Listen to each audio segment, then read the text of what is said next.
All right, hello, this is the zoning board of appeals meeting for September 22nd. We're on Zoom tonight, so if you are dialing in, please hit *6. We're going to be reviewing the our decision, going to be going over our decision for the 40B, and no one can speak during this except for the board, so. Casey, if, I hate to interrupt. yeah, Since JJ's on Zoom, oh yeah, does take attendance. Please sound off for the board members that you're here, present. Larry Keane here. Mark Corwin, present. Ryan Murphy, present. Steve Feeney here. Heidi Conway here. Brian Sullivan here. Robert Ramsey here. Thank you. So Casey, can you put up Bob's, the start of the decision? And then she just passed on. What's it? Oh, sorry. She just passed it out. did I miss you?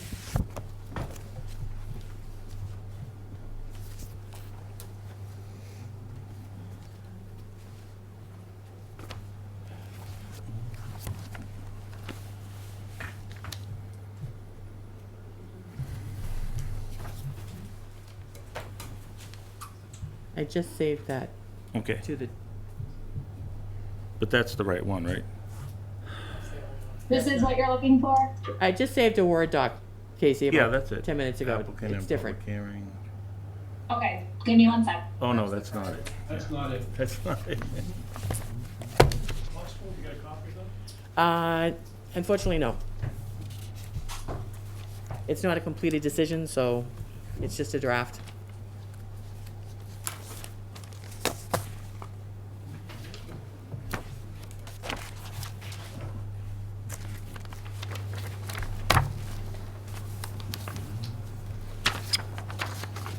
It's in the Mill Creek file, Nancy.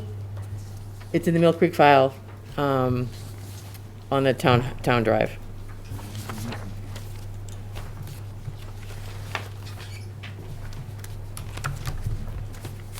You may have to go out and back in again, or just refresh.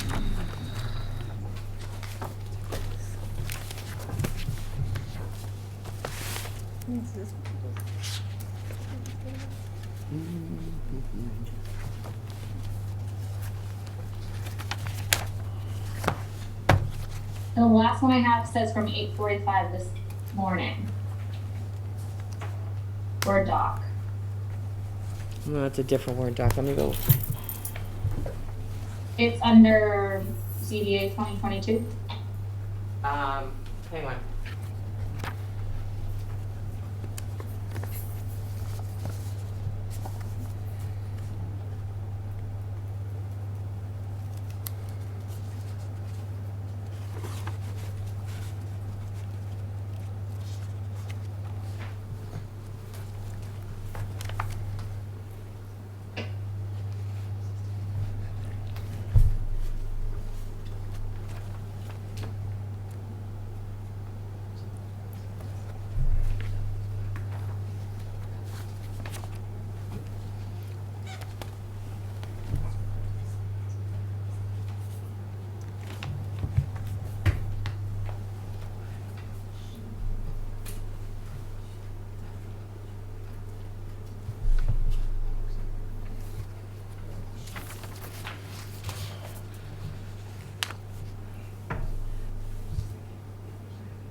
I believe I have it.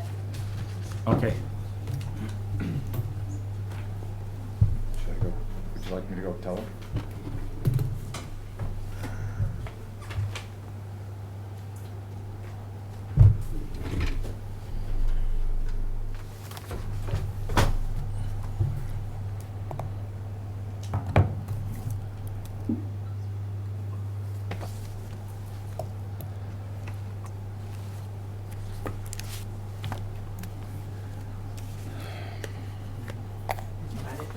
Yeah, she found it. All right, so we can, Casey, you can start scrolling down through that. Hold on. We just want to read through the first section. Obviously, we'll just be filling in the dates there, changing the name of the applicant to be correct, and the number of units, and the dates. Does anyone else see a problem with that?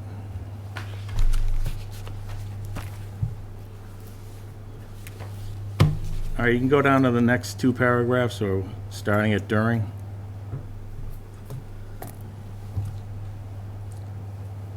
Everyone okay with the language that they see up there? Yes. So what, from drawing Right. down? Yeah. Brian, why don't I just kind of take us through the first couple of pages? Okay. Okay. It might be more orderly that way. All right. All right, so the version that I have on my screen is slightly different from yours because mine shows the red lines in the document, all right? Okay. All of the board members can receive that, so if they want to make edits or suggest them to me, that's how you should do that, suggesting them to me. And then I'll take them and make them into this final decision. Now, obviously, there's some dates that have to be filled in, and I haven't added in the details of the last revised plans and the total reduction in number of units proposed by the applicant developer in this case, but you know, the first couple pages intended to give background, and we Right. really try to stay very close to our standardized format. So obviously I updated the name, I updated Right. the date they applied, what the original application was for. I didn't fill in the date yet that the public hearing was finally closed.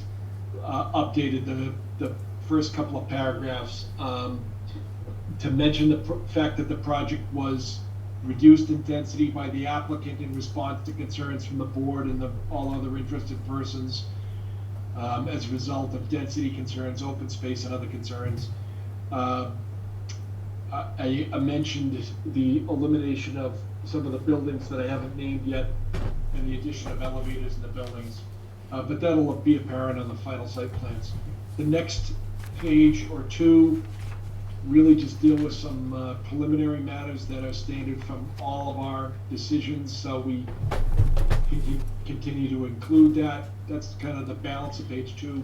I just added the words as amended because technically chapter 48, section 17 has been amended, making it more potentially onerous on persons that might want to appeal, so I put that in there. Some of the case law is still, most of the case law that's here on page 3 is still valid. So then we get into the jurisdictional elements at the top of page 3 and beginning of page 4. In order for any comprehensive permit to be granted, the applicant has to really fulfill 3 main initial jurisdictional requirements. And I don't think that there's been much dispute in this particular case that this entity, Marshfield Commerce Way, will become a limited dividend organization, which it's not required to be now, but it has to be, and it will be on the signing of a regulatory agreement. So that finding is made. We know the project is fundable by a subsidizing agency under a low and moderate income housing subsidy program because they have a project eligibility letter from Mass Housing indicating that the project is fundable under the New England Fund program. So that jurisdictional element is made. The applicant lastly has to control the site, and what they've done is produce their purchase and sale agreement with VRT, and that is a presumptive proof that they have control over the site. So you make a finding here in that jurisdictional element there that they provided sufficient information that they have established or will become a limited dividend organization and meet these requirements. So when we get down to a voting time, I will draft a potential vote for you that indicates that they've met the jurisdictional elements in order to be able to submit to the board. So the meat and potatoes of the decision starts to come in where we talk about summary of the decision. So, right now, you haven't made a decision whether you're approving it, denying, or approving with conditions, so I left the prior language about approval out, but the words that go in there in that first line will either be approved, deny, or approved with conditions, and it's likely there'll be an approving with conditions, but I don't want to be presumptuous to speak for the board. So, in any event, where I was working on this draft decision was in the information that's contained in the record.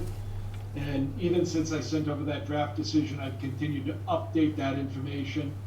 And I will continue to work on that with Nancy so that we make sure the information that we received is adequately detailed in the decision and there's no other information.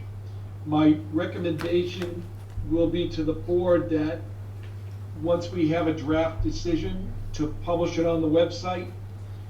I might want to discuss it with the applicant's legal team to see if there's any issues, but that'll be something that I do and the board doesn't have to do. Not for the purposes of necessarily soliciting their input, but making sure probably that the factual information and the information on the record is complete. The conditions will really be up to us. If we get down to the bottom of page 5, top of 6, all that information is going to be updated. And it's different from project to project. They've submitted updated waivers, they've revised their preliminary site plans, and now that they've got a project that's significantly different from what they originally proposed, even if the board hasn't decided exactly whether what they propose is acceptable yet. So, laying out some things, and this is where I think Member Sullivan is going to be very helpful, given his experience. Even though he doesn't vote on it, we're happy to have his input on the decision, particularly with all of his experience. Conditions of approval.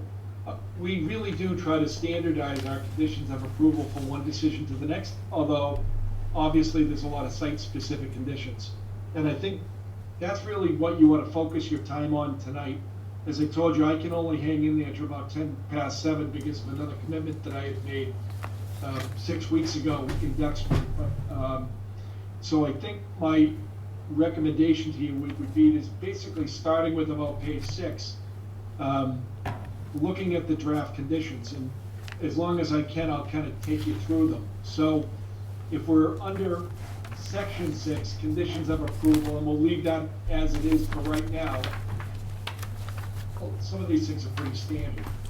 Prior to the first condition is prior to the commencement of any construction activities, the applicant has to submit to the building inspector final comprehensive permit plans.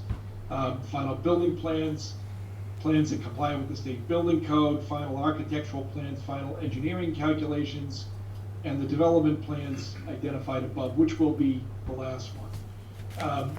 And the building inspector and our peer review consultant, Mr. Pesci, will review those plans, and they will determine whether those plans are consistent with your decision. And if they have any question regarding whether the plans are consistent with your decision, they'll come back and ask you, but they have the discretion in order to say that they are. And Ed Pesci in particular, but also Andrew Stewart, are sophisticated and have done this before for the board, particularly right next door in the Mill Creek project. We typically make sure that the approved plans in number 2 indicate that the approved plans will be recorded at the registry of deeds. They're going to obviously have to give us proof of recording prior to the commencement of any site work and issuance of a building permit. Again, very standard. The applicant has to comply with all local bylaws, rules, and regulations of the town, its boards and commissions, in effect as of the date the project was first submitted to the boards, unless we waive them. And the applicant is going to be familiar with that condition too, and that's why they've given us such an extensive waiver list, because they're hoping you waive everything, and the board may not be okay with waiving as much as they've asked for. What we generally do is we make sure that the fees that they're gonna pay in order to proceed with this project are the same as it relates to conventional construction projects. And we're gonna ask them to fund a peer review monitoring fee, which they'll be happy to do, I'm sure. We're gonna ask them to copy the ZBA in condition number 5 on anything that they submit to the state, to the federal government, or any county official, just so that the board's file is complete. Typically don't have a problem with things like that. They know in condition 6 that their buildings have to comply with the state building code and comply with our regular fees unless we waive them. And we haven't waived, for the board's information, our ordinary building permit fees in connection with 40B projects. The applicant basically is obligated by 7 to keep copies of the approved plans and the decision at the site during construction. That facilitates a review in case any of the peer reviewers have to come out and double check anything. They'll have a project manager on site, I'm sure, every day that this project is under construction, and that's where those approved plans will be available. And obviously, the decision will be a public record. It'll be online at the registry, and I think we've been posting our decisions once we reach them online.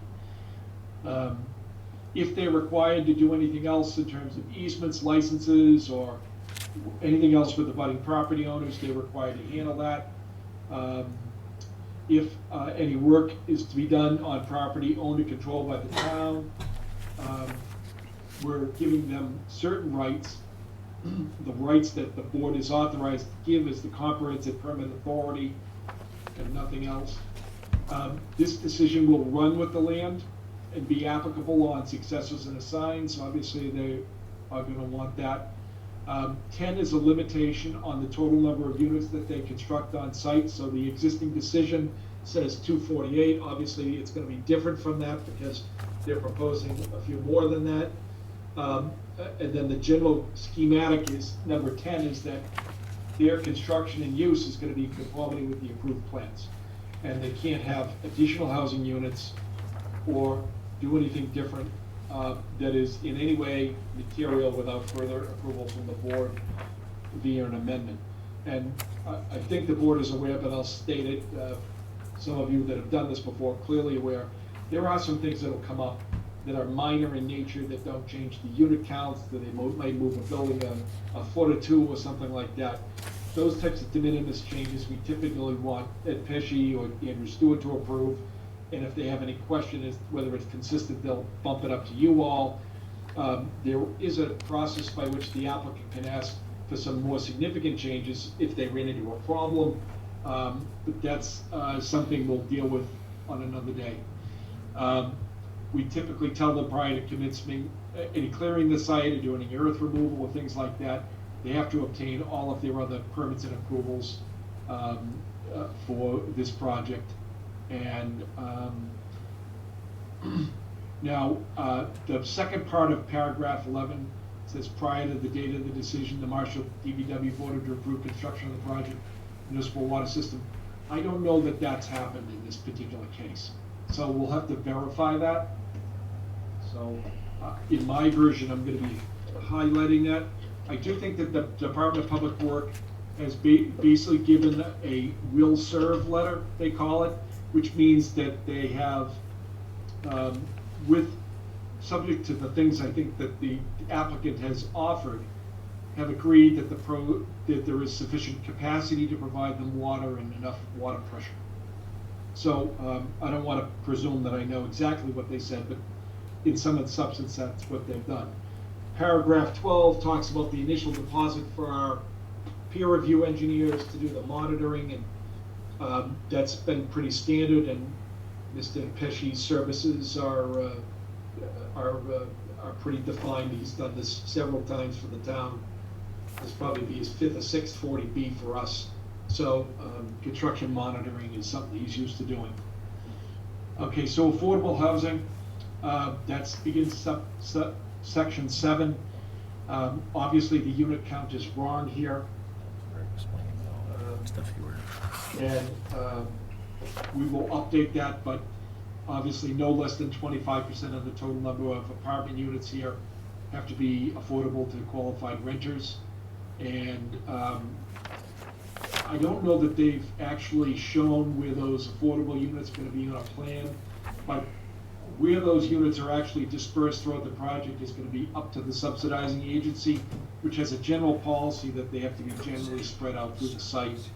And they have to provide, there's a mixture of 1, 2, and 3 bedroom units. They have to provide a proportionate amount of units that are affordable that meet each one of those categories. And as we always say, affordable units are to remain affordable in perpetuity. We also require affordable units to be built generally the same pace as the market rate units, and the subsidizing agency has requirements in that regard, so we just kind of restate that. They have given us a proposed rental prices of the affordable units, and we kind of just recite the standard as to what an affordable unit rental price is going to be. Paragraph 4 talks about the regulatory agreement. We can't do a lot with that, but we do get a copy of it. Some towns try to weigh in on it, use their own forms. That just causes problems, and it's not really permissible, so we allow them to use the form approved by Mass Housing for the regulatory agreement, and they will provide us a copy on it. The board is probably aware that after a project is built, there's a post-construction audit completed by the subsidizing agency.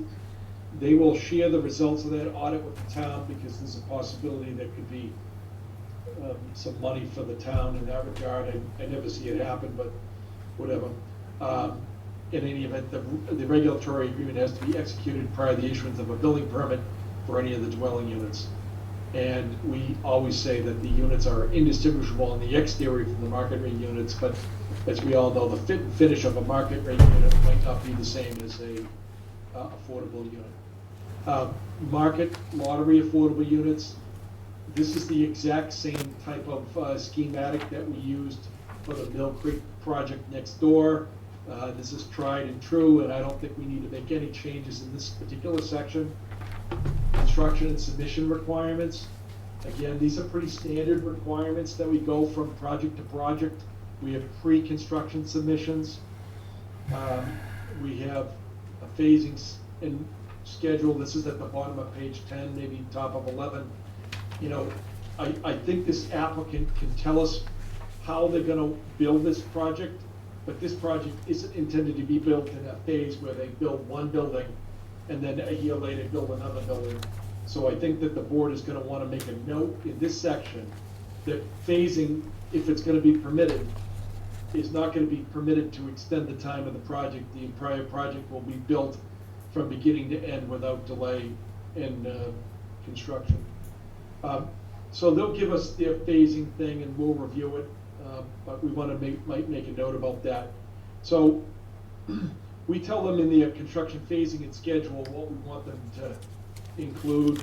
We tell them about what we want to see for earth removal, erosion control, construction staging. They'll show all that on their plans, and then that'll all get reviewed for completeness and consistency with the decision.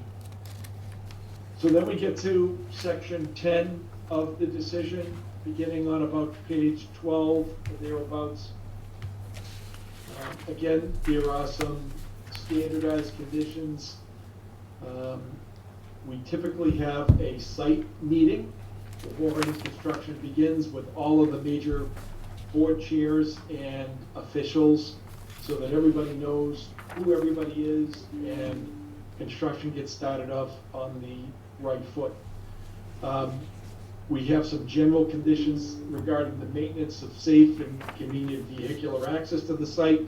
We certainly don't want them to block any of the other people that might be using Commerce Way or any of the other streets. And municipal representatives are invited to observe the work and the construction work. Public is not. ZBA and its consulting engineer will do periodic inspections. I've never heard of a single problem with this particular developer in terms of access to the site by any of our consultants. They have to forward us final architectural plans. Your board will remember they gave us typical architectural plans for garden-style apartments, townhouses. Some of those buildings have changed. They're now better able to tell us because they've limited the size of some of the buildings, they've eliminated a couple of buildings, they've relocated them, what type of design each building's gonna be, and as of right now, we haven't really posed any additional requirements. You do have some suggestions from Cliff Bomer in that regard on architectural things that you might decide to include. Paragraph 5 is probably one of the more important things. They're not allowed to maintain nuisance conditions in and around the site during the construction progress. DEP has pollution standards that'll be applied. We can amend 5 to add the DEP air pollution standards, which basically prevent fugitive dust and noise from coming off in a manner that causes a nuisance. So I'll make a note in my decision to that. That also relates to dust. Traffic controls, you're probably gonna want to talk about it tonight. Some of the things they've offered, some of the things that the planning board has suggested. I don't think we've come to a firm decision on what their fair share contribution is gonna be to improvements, but that's probably something that you need to talk about in terms of mitigation. Paragraph 9 is about roads. Obviously, we want them to sweep the road, remove snow. This is a big site. There's going to be trucks in and out of here. They're going to want to have a truck wash on the site so that their wheels aren't tracking things out. But to the extent that they're not, they'll have to do some periodic sweeping. And if we get an issue, they'll have a problem. We do require them to test backfilled material for that's going to be around pipes and roads and things like that, and they're used to providing this. This is not something that a developer that of their stature typically has any issue with. The utilities are all going to be located underground, and they're going to give us a final utility plan. We have some stabilization requirements, things of that nature.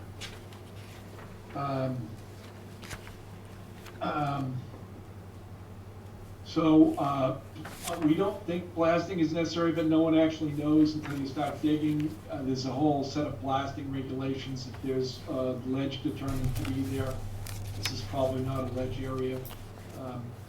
Within 120 days after substantial completion, the applicant has to submit an as-built plan in paper and CAD format so that we can review everything. We asked them to do some things with regard to the trees they're going to plant, and then with respect to the roadway design, there's some conditions on drainage and erosion control that are pretty standard. We put some limitations on construction. Board should review that tonight after I'm gone to make sure that those rules and regulations are adequate to protect the neighbors in particular. Project and roadway lighting, I think they're well aware that they have to keep it on site. They provided a lighting plan, I think, that already shows that. We certainly don't want them to store any hazardous materials on the site. And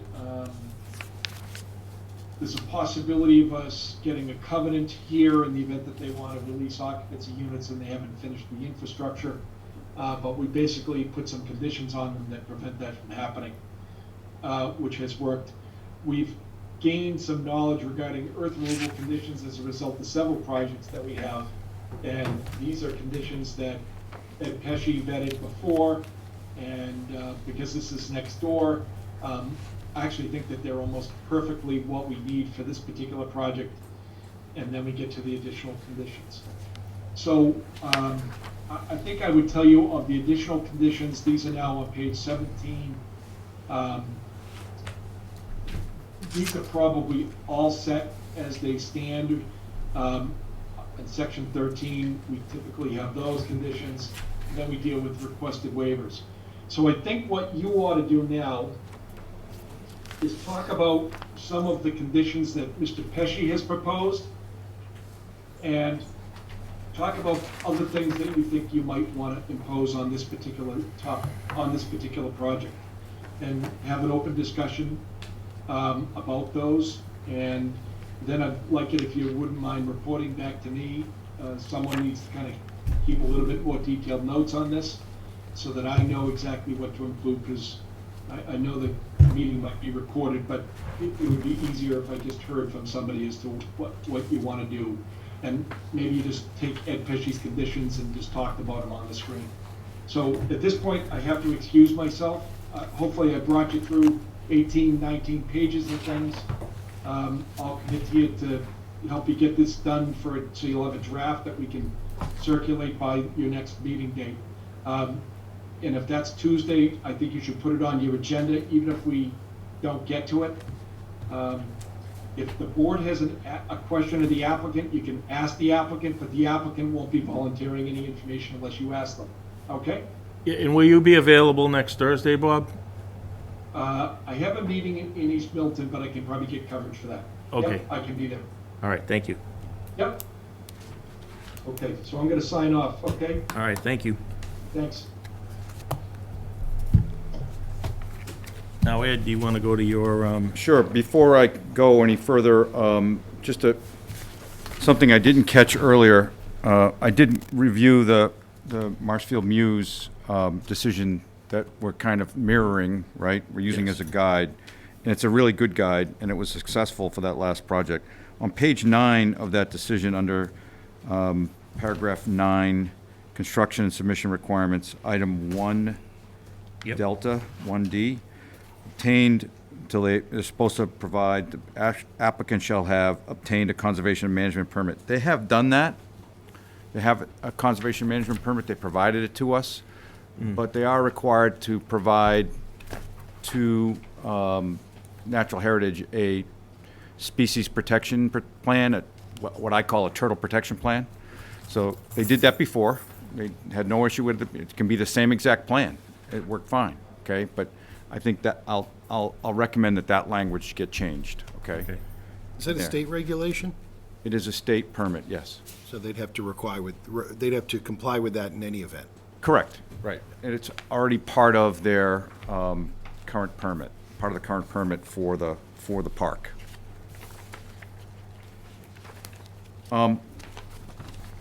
So just to go over my notes, I think what I will do is try to take item 1A, which is a list of the beginning paragraph in item 1A of my letter today, which I don't think anybody has on that. I think that's what she just left to go Electronic, be sent, right? Casey, I think Nancy's going to put that in there for you.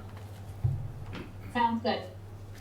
It says the following design drawings calculate. I started to list them all or to write them in a letter or in a paragraph, and I decided that I would just list them.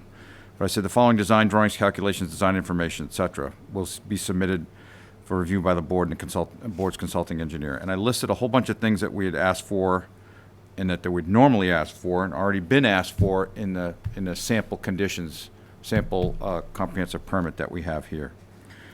With the exception to that is fire flow calculations for the proposed multi-story buildings, again, to ensure proper flow and pressure at the top floors, that the Marshfield Fire Department asked for review.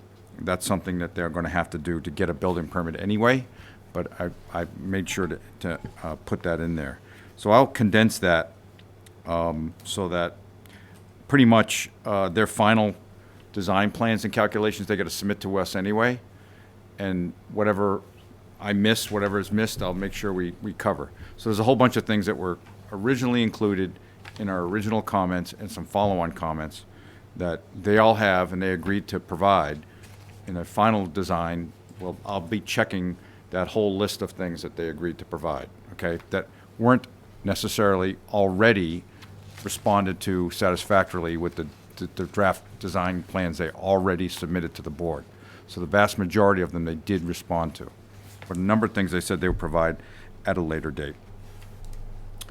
And then the next paragraph just says, I recommend that you include the following items that were contained in the permit. We just went over all of those. Yep. Okay, and so I think Bob did a real good job with that. Lastly, I recommend the following, and I thought that I'll talk to Bob about where this mitigation should go in the actual, I think we just needed to make sure it's articulated in the comprehensive permit somewhere. So first two bullets are traffic related. So all I did was take just so everybody understands, I took the 150 peak hour trips, divided that into the original $96,428 and came up with $642.85 a trip. I really need to confirm that with Greg Guimon. Okay. Because that was included in his letter and in the select board's letter. Yep. And I just want to make sure that's the actual number or there too. I originally thought it was a number of $630 per peak, weekday peak hour trip. Yeah, unfortunately, he doesn't have a copy of that. I'm sorry. Of what? Of my letter. Oh. Ran out of copies. Can we just say 97,000 for traffic mitigation and call it a day? Well, here's the reason I wanted to not say that, is because the 150 was based on 300 units. Now we're 270, so the applicant should get credit for the reduction in peak trips. If it's a linear relationship, and I'm pretty sure it is, that's 10% less, that's 135 trips, and I quickly calculated it was $86,785. Okay? So it went from 96 to 86. Right. But whatever the number is, I wanted at least, Wanna they make have to sure it's provide right. that to us, right? And then we'd have an updated trip generation analysis, and then we'd have, they'd know what their exposure is. But I wanted it to be in writing so they understood what it was going to be. So that's why I said, for each of the weekday evening peak hour traffic trips generated by this project, the original number of peak trips was 150, but should be adjusted for the reduced size of the project. So that's what I meant. Was it 150 at 300 It units? was evening weekday peak hour, 300 units, correct. So it's a reduction of 10%. Can we just reduce it to 10%? I have not looked at that. There's a formula for that. It's not as simple as it sounds. It may be a linear relationship. It may be a curve. I don't know, Okay, okay? that's fine. I have to ask my person. Planning board and the select board, I both have their letters here. They were the 96,428. That was the number. Correct, for 150 trips, So then what your for 300 calculation- units. So I just figured may as well, but, so that's the number I just got to confirm before we put that in, lock that in. The next one was to provide all traffic improvements recommended in the traffic impact assessment, okay? These improvements included the design, permitting, and implementation of optimal traffic signals, timing, and phasing, which they understand they need to do. So that's just one of the examples. In our last hearing on the 30th of August, we mentioned 2 fire trail accesses. One was the one shown in their plan, which is in the northeast corner of the site, and one that the fire department had asked for in the southern end of the site. I believe it's going to be the southwestern corner of the site, wherever it was feasible grading-wise to place. And it looked like it was feasible to do that. We might lose a parking space or two, but it looked like it was feasible to do that, and that's why I left it somewhat open by saying, provide 2 18-foot wide minimum fire trail ramp driveway accesses with locking gates for access to the existing fire trails on both the east and south sides of the property. And I put in parentheses, locations as directed by the Marshfield Fire Department to the maximum extent possible. So if for some crazy reason it's impossible to do it on the south side, I'll speak with the chief and we'll work something out that's acceptable. We'll work out something. But from what I could tell, it was absolutely feasible on the southwest side of the site. Not the southeast side, but the southwest side. And are locking gates the same thing as breakaway gates? I just want to have locked gates so nobody can just inadvertently go in and go out. So I don't want it to be breakaway gates. I don't think we need to have that. But the locks will be the locks will be maintained by the fire department, so it'll be their lock. Okay. So Okay. no need to have breakaway gates. I've Because it's not heard, an emergency access. okay, I've heard I mean- breakaway gates, I heard the phrase breakaway gates used, and you're using locking gates, so I don't know if they're two different things, or if it's No, I just wanted to have locking gate, Okay, so it is possible to be locked. I mean, you could just have gates and they throw a chain and a lock on it, but, you know. Construct and install new irrigation well. Again, this was mentioned at the last hearing. I could also put in here that, you know, the applicant is bound to go and conduct or to negotiate their permit for a water supply connection, but they already have to do that, and that's why I didn't put it in here. It's referred to in Bob's note there that the date for the DPW approval hasn't Right. been given yet. I assume, Anand, that you haven't done that yet with DPW?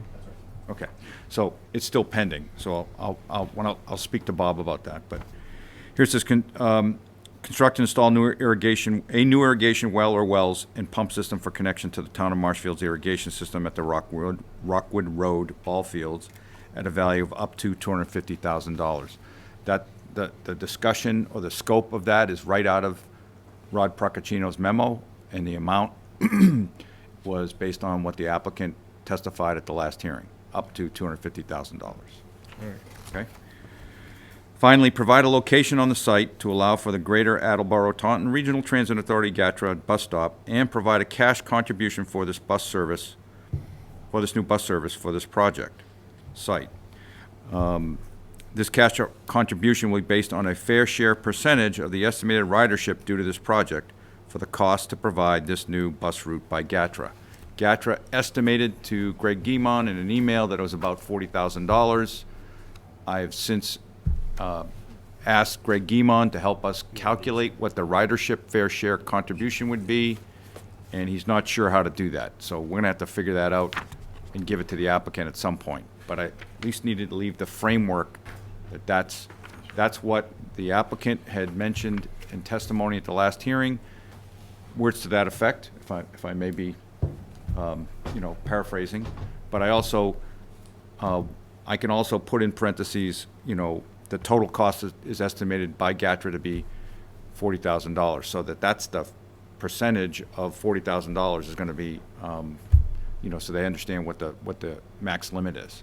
Ed, just real quick, is that an annual fee, is that a one-time payment? You know, good question. I recall hearing it was an annual fee. Annual fee, from what I understood. And is that 40,000 based on 300 units or 270? The That's 40,000 is, 40,000. the 40,000 is not based on the number of units, it's on the route that they have to Trips, travel. yeah. So it's their expansion of the route and the amount of miles they have to travel. So it doesn't matter if they're servicing 500 units or 200 units. So I know it sounds counterintuitive, but I think you understand. But, you know, is 270 units part of 500 units or 700 units in the area that's causing that, or that ridership will be, that new route will be servicing? Right. Then that would be 270 over the total number of units that it would be servicing. And it's unclear what that route is and what the total number of units are. So, Well, I think it's because Greg is the negotiator with the town, so he Correct. only, that's as far as he got with them. We didn't have extra time to go through it, so that's the number we're stuck with, and just for the record, it is a $40,000 a year amount. annual, yeah. Correct. So I guess we should make sure and annotate that that's a, $40,000, that this is a fair share per year amount. yeah. Okay? So I don't know if it's gonna be 20,000 or 18,000 or whatever the number is. I can't imagine it'd be more than 20,000 since Modera is more units, but that's just my thoughts on it, just off the top of my head. So that's my, you know, quick list. There are a number of other, Real quick, if I could, be back up real quick. The traffic mitigation payment, that amount of the daily trip, the dollar amount doesn't change. It's just the number of trips we need to. it doesn't change, but I need to verify it. Okay, so 642.85. It's gonna be Right. pretty close to the number. It's pretty close to that number, correct. Okay. All right, thank you. So we also talked about a bus shelter also, which, was discussed at the last meeting as well with the Gatra, the bus shuttle, which we had thought that was a good idea for the residents. As part of the whole Gatra conversation. Correct, yes. So I wrote down, I know that we talked about a shelter, that we talked about asking the applicant to provide room, if you will, provide an area on Commerce Way for a new bus shelter, bus stop to be placed. But I don't have any notes about the actual shelter, what was agreed to or not agreed to. Right, so we can condition that to be part of it, just because they decided not to extend the meeting, and given it's an extension, doesn't mean that we don't have enough information to make a condition that that be part of it. Correct. You could.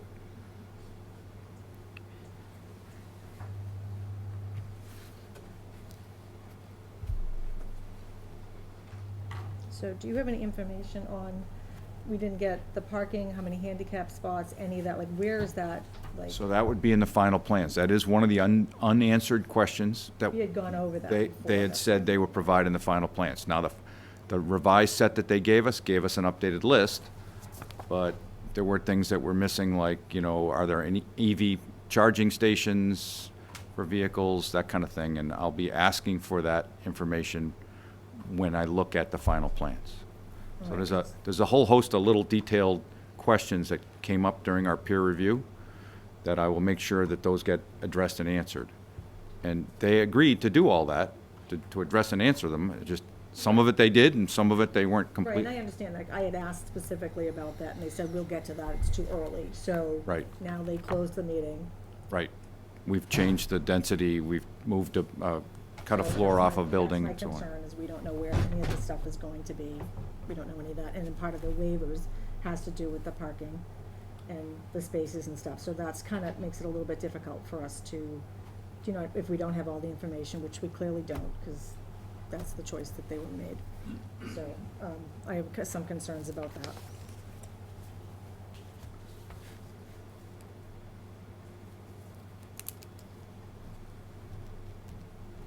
Do you have more questions, Heidi? Yeah, I have a lot. Sure, go ahead. Go right ahead. So I have concerns about the fire trail that they put on, the planner had suggested something, and the town, the select board also wrote a letter about it. And also, so the select board on August 22nd gave us a letter, and they suggested about the fire trail and preserving that. And also the planning board on August 23rd, the same thing. So it came up, it's been discussed. The Concom also was in agreement that we should keep the fire trail and that we should preserve that. Their suggestion was to have the opening on their property and kind of go over, and I have the plans if anybody needs to see them, and go over. So with that said, why would they want access, regular everyday people having access going over their property, going into there? So it doesn't make any sense. So they should have a gate and an entrance at the end of the property where by their opening, have an entrance there, and then have a crash gate, fire gate right there, come around the corner and have the other fire gate on that end. So that also preserves our trail, which is what we're concerned about. And yes, some parking spaces will be taken out, but it was a concern of pretty much everybody. Can I see the plan you're referring to? Because I Sure. remember the northeast corner. That's what So you're there referring was- to, right? They discussed they didn't want to do one of the corners because there was a retaining wall and what have you. Correct. Well, they were looking for a grading easement to get onto that other property. But if they go with the different plan, which was one of the ones that was proposed by our town planner on 2 occasions, that eliminates. So that plan that's up on the screen does show, I believe, the access to the fire trail, the existing fire trail that's on the abutting property. So this is what they proposed, which I don't know how to get it up for everybody or what it's, but it goes, this is how we were. So this is what they proposed coming up and going down here. So this is what the crash gate we need here.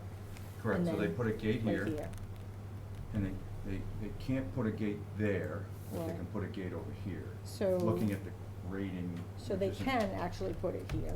Well, I don't know if they can. So I believe if they take these spaces out and they don't have to do that, then yes, they can, and they preserve the trail, which is what was recommended by several people.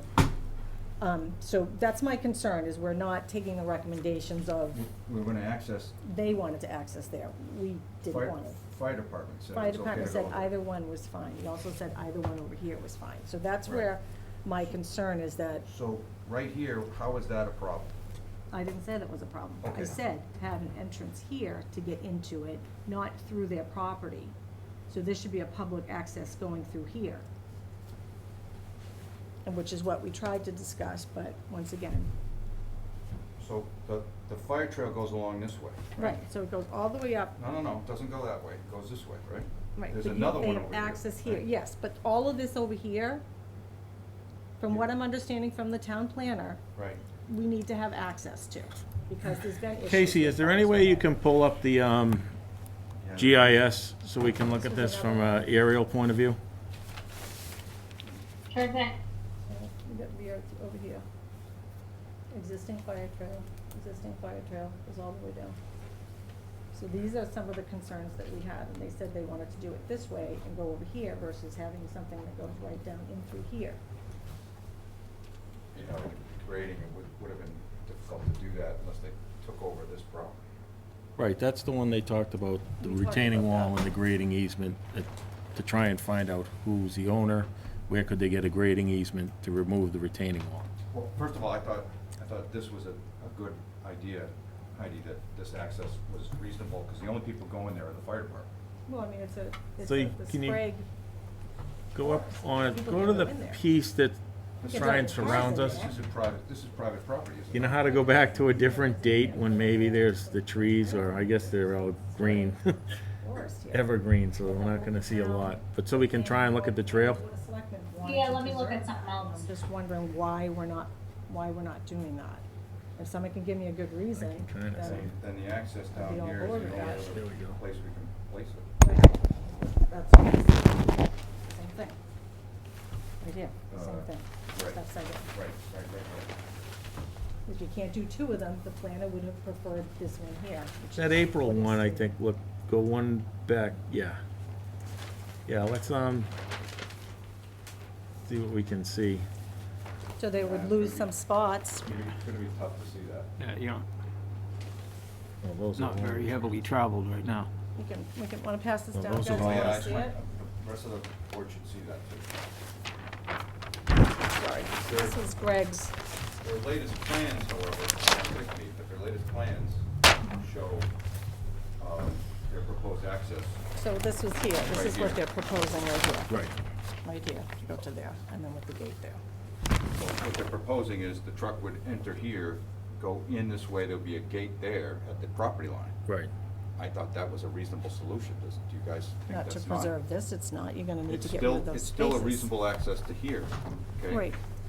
I Right. get what you're saying, it's reasonable, I understand Just to get reasonable there anyway. access. Right. You My don't need to problem come is down to here to get preserve the there. fire trail, and to preserve this is what we're trying to do Right. on a town side, the select board, the planning board, and Concom. They're concerned about this, and I'm just wondering why, where we're at with it. My concern is also agree with the select board, the planning board, and Concom, and I don't know why this was just kind of dismissed. Well, if it's for fire access and the fire chief signed off on it. It's they want to preserve, the town wants to preserve it. So Heidi brings up a good point. I was under the impression, her points notwithstanding, that two accesses, which is why my letter mentions Right. two, would be adequate to satisfy the fire chief. Maybe not in keeping with the planning board recommendation, the select board's recommendation, or the Concom's recommendation, as Heidi says, which would require a new access to be built along this property line to connect back here. So you can get here, but you can't go from here. You can get here through here, but you can't get there easily unless you're using the fire department's brush breaker. Right, the brush, yeah. You know, which is what it's for, right? But still, that's not the best Well, this solution is- in an emergency. But, so her point is, do we want to consider adding something else here? I mean, I think if. Does the applicant control that land? This land is owned by the town, I believe. So the applicant doesn't control this land or this land. But you can see where the old trail. Well, it meanders on both properties. Correct. The old trail, or the existing trail, excuse me, exists on their private property now. So it's doable. It was preferred by some of our town boards, so that's why I want to make sure that we give it Yep. necessary discussion. So you're saying, Heidi, that you want to see this created as a trail? Or- No, we don't, I'm saying I want to have it the way that the planning board has it, which, I know this one might be easier to see here, come in through here. He wrote I wrote some notes on here. So it'd be crash gates to come in through here, and then the crash gates down here.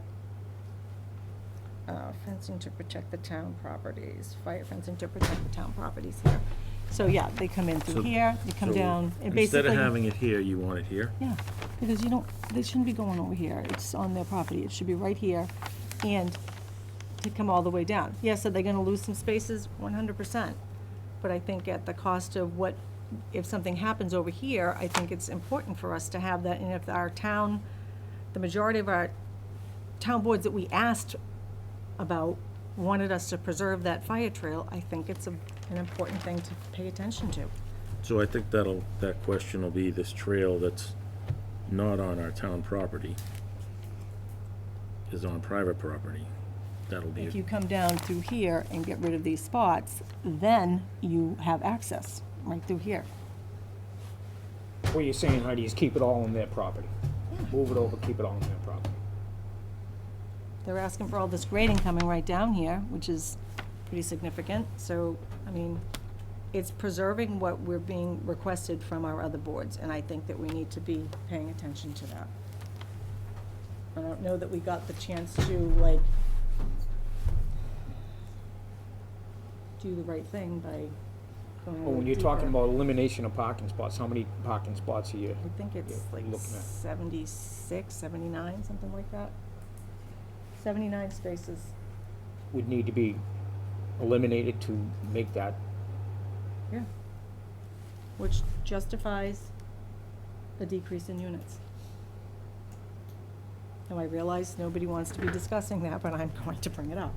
Yeah. Because I think the decrease in units is important for us to understand. We do have information to be able to condition it based on information that we have, and some that they decided to close the meeting on their own and not have the opportunity to discuss it any further. That was their choice.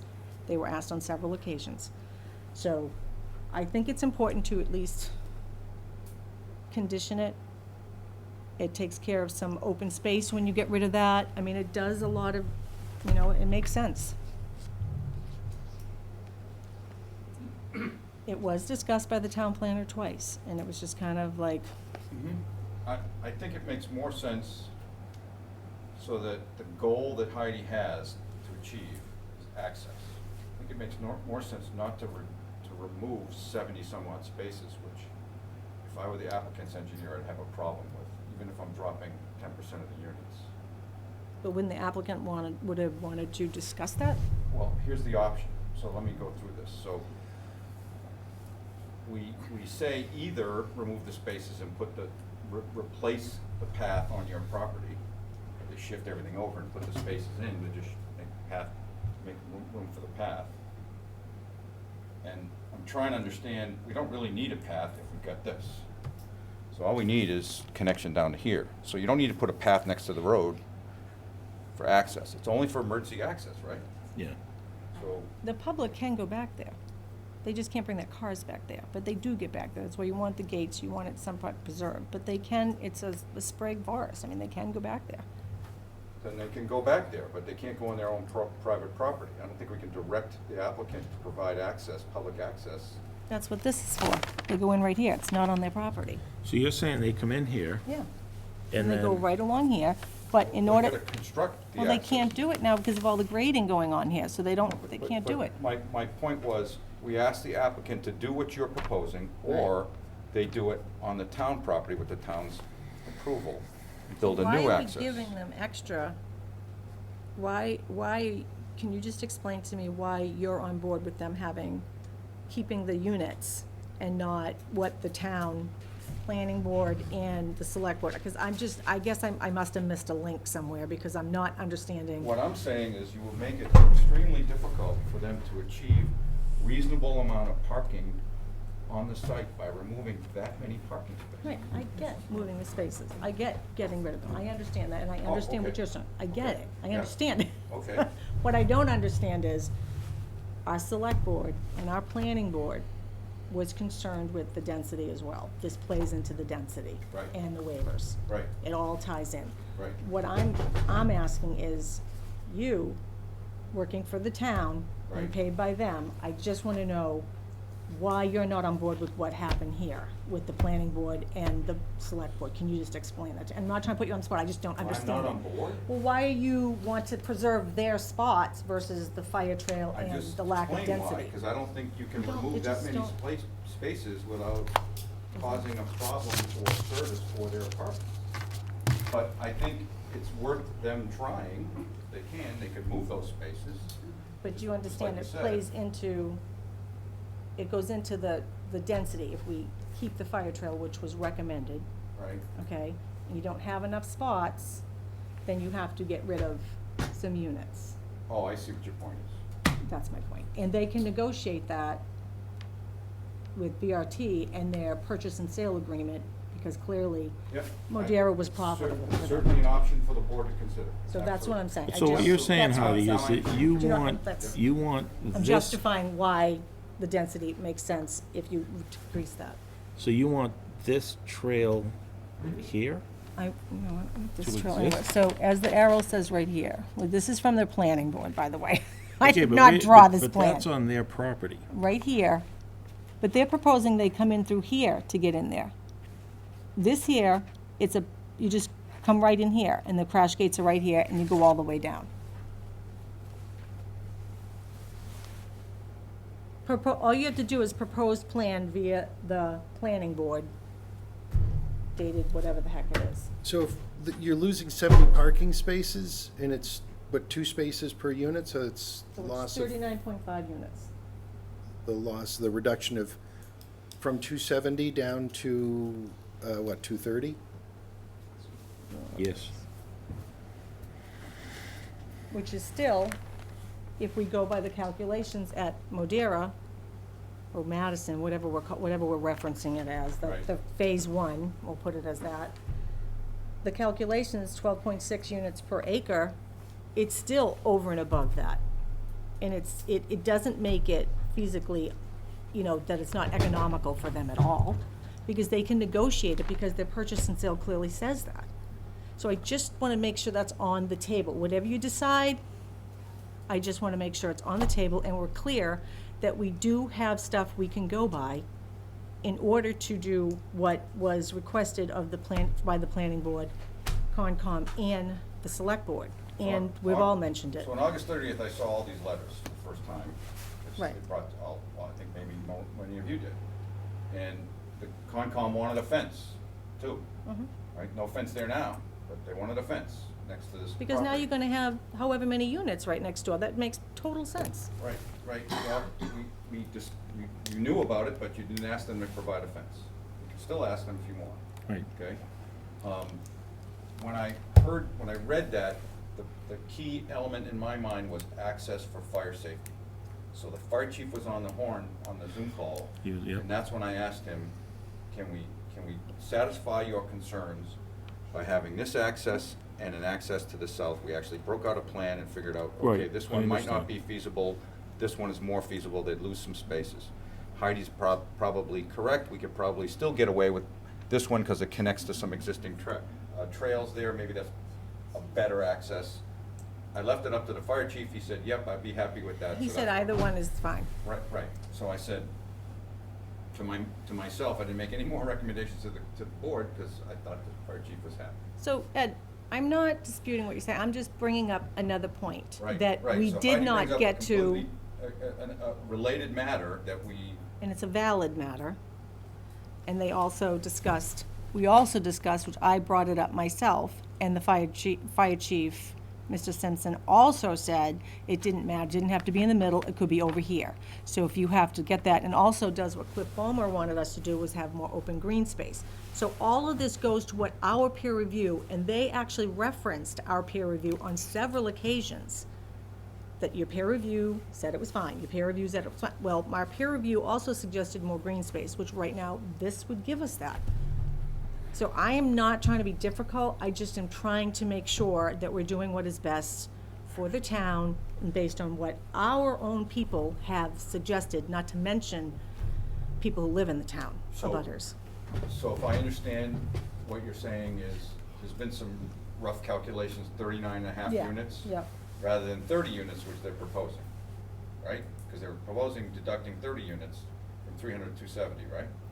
No, Heidi's So that's suggesting diff- from the 270 down Right. to So- 240. From the They went from 270. 300, they came and said, we'll take out 18, they did the 18, and they said, we'll take the 12, so we got the 270. Right. So then, this is what would happen.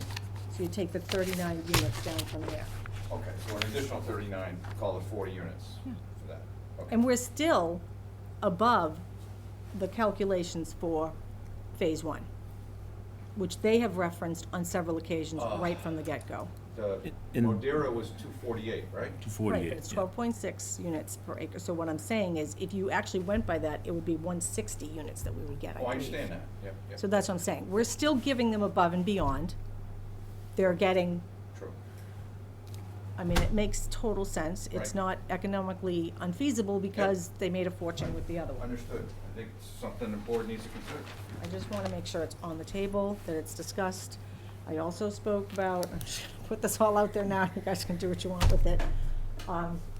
And I didn't have the chance to do it because they closed the meeting. So, up to $250,000 for the wells, the DPW or Board of Public Works or whatever, I don't even know what we call them nowadays, but they said, oh, if you get us a well, then we'll be okay with what your stuff is. Basically, that was the gist of it. Correct. So they can get CPC money for their well, and they have gotten CPC money for their well, which I also brought up in the meeting.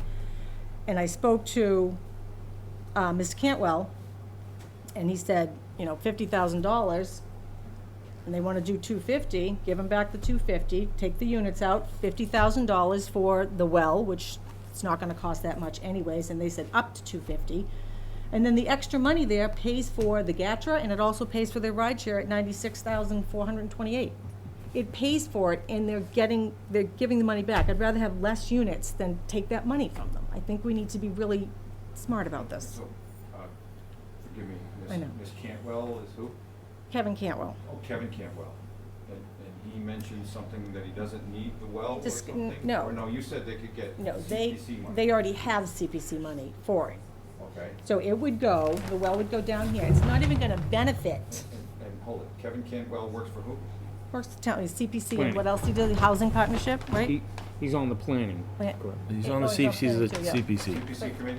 Yeah, Okay. so look at, the well that they're talking about putting in, Oh, I understand. no, it's but not- I wanna make sure that we all understand. I'm not the one who asked for it. It's No, the I know you DPW did. asked No, for I it. totally get you Yeah, didn't, yeah. but I brought it up and I wanna make sure we talk about it. That well is not gonna help anybody that lives up there. It's gonna help the ball fields, which is great, but that doesn't help this project. Other than they got the okay to do what they wanna do. It doesn't talk about the water pressure. It doesn't talk about the other things. It's not helping what the concerns were. It just helps the ball field, which is great, but they got CPC money for that. And $50,000, even if we took some of that, would cover that. So you're proposing asking the applicant to provide $50,000 instead of $250? No, Heidi's saying that the CPC funds already has been appropriated for $50,000 for No, the. I didn't say that. No, I'm saying, no. I've said, they already requested CPC funds for the ball fields well.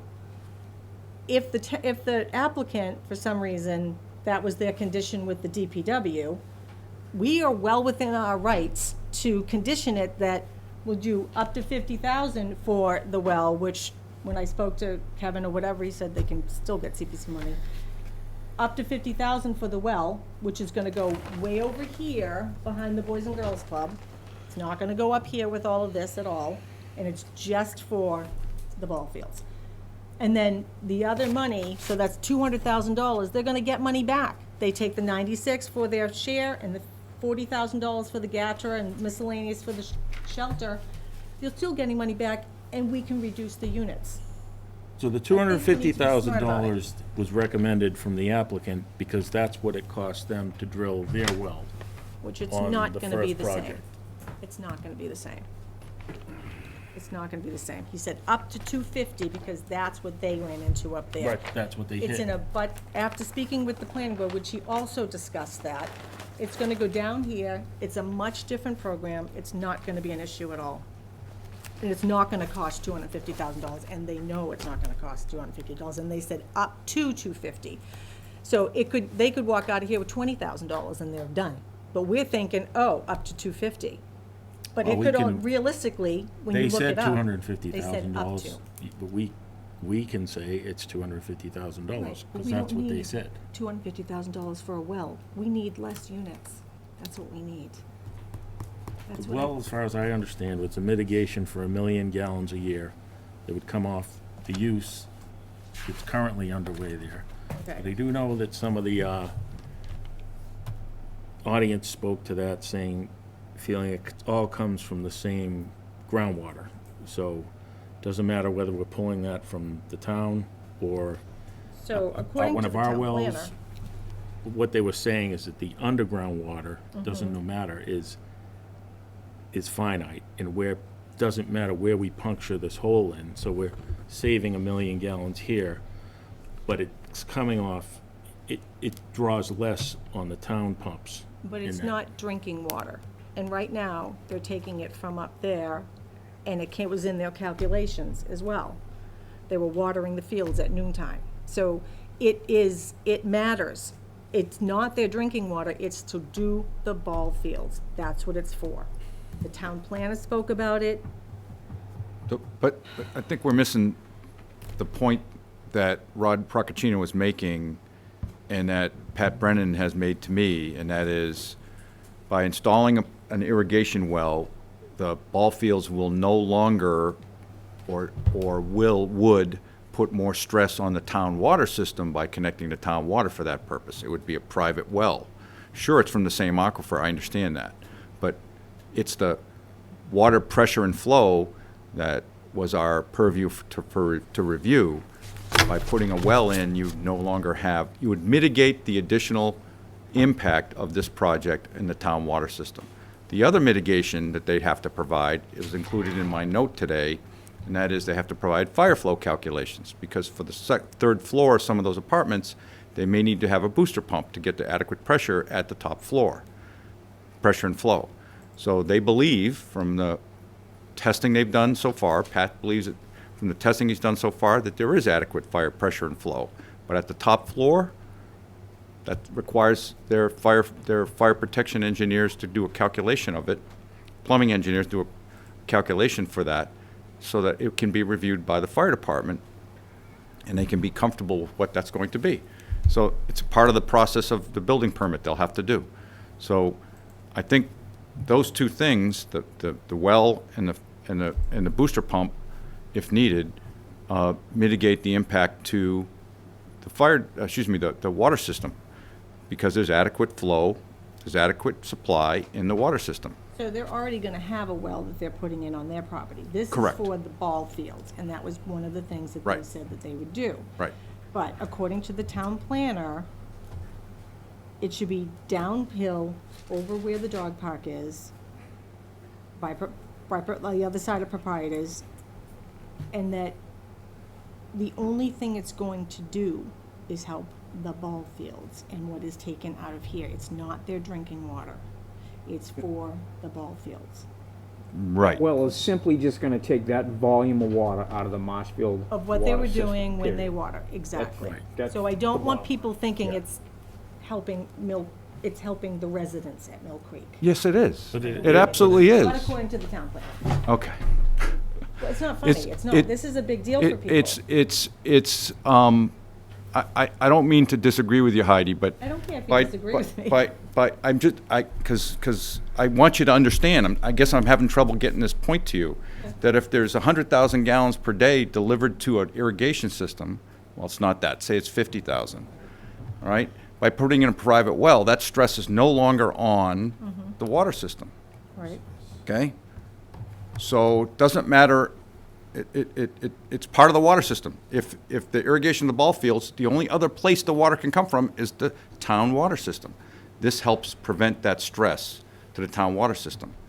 The town planner can make up whatever story he wants, and I don't mean to speak for Greg at all, but it'll be down in that lower area. Yes, it will be down in the lower area, and you are right, I think, personally, that it may be less expensive than where they were.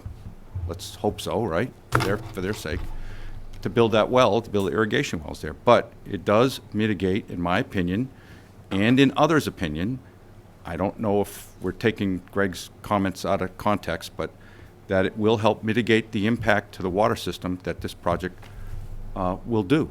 And that's why the town engineer requested it. One of the reasons the town engineer requested it. so the Go town. ahead, Nancy, I leave. just have a question. Are they gonna build the well anyways? The town, for the They ball have, field? the DPW has CPC funds to do that, yes, It's that's gonna what, get built anyway, so it will take the pressure off.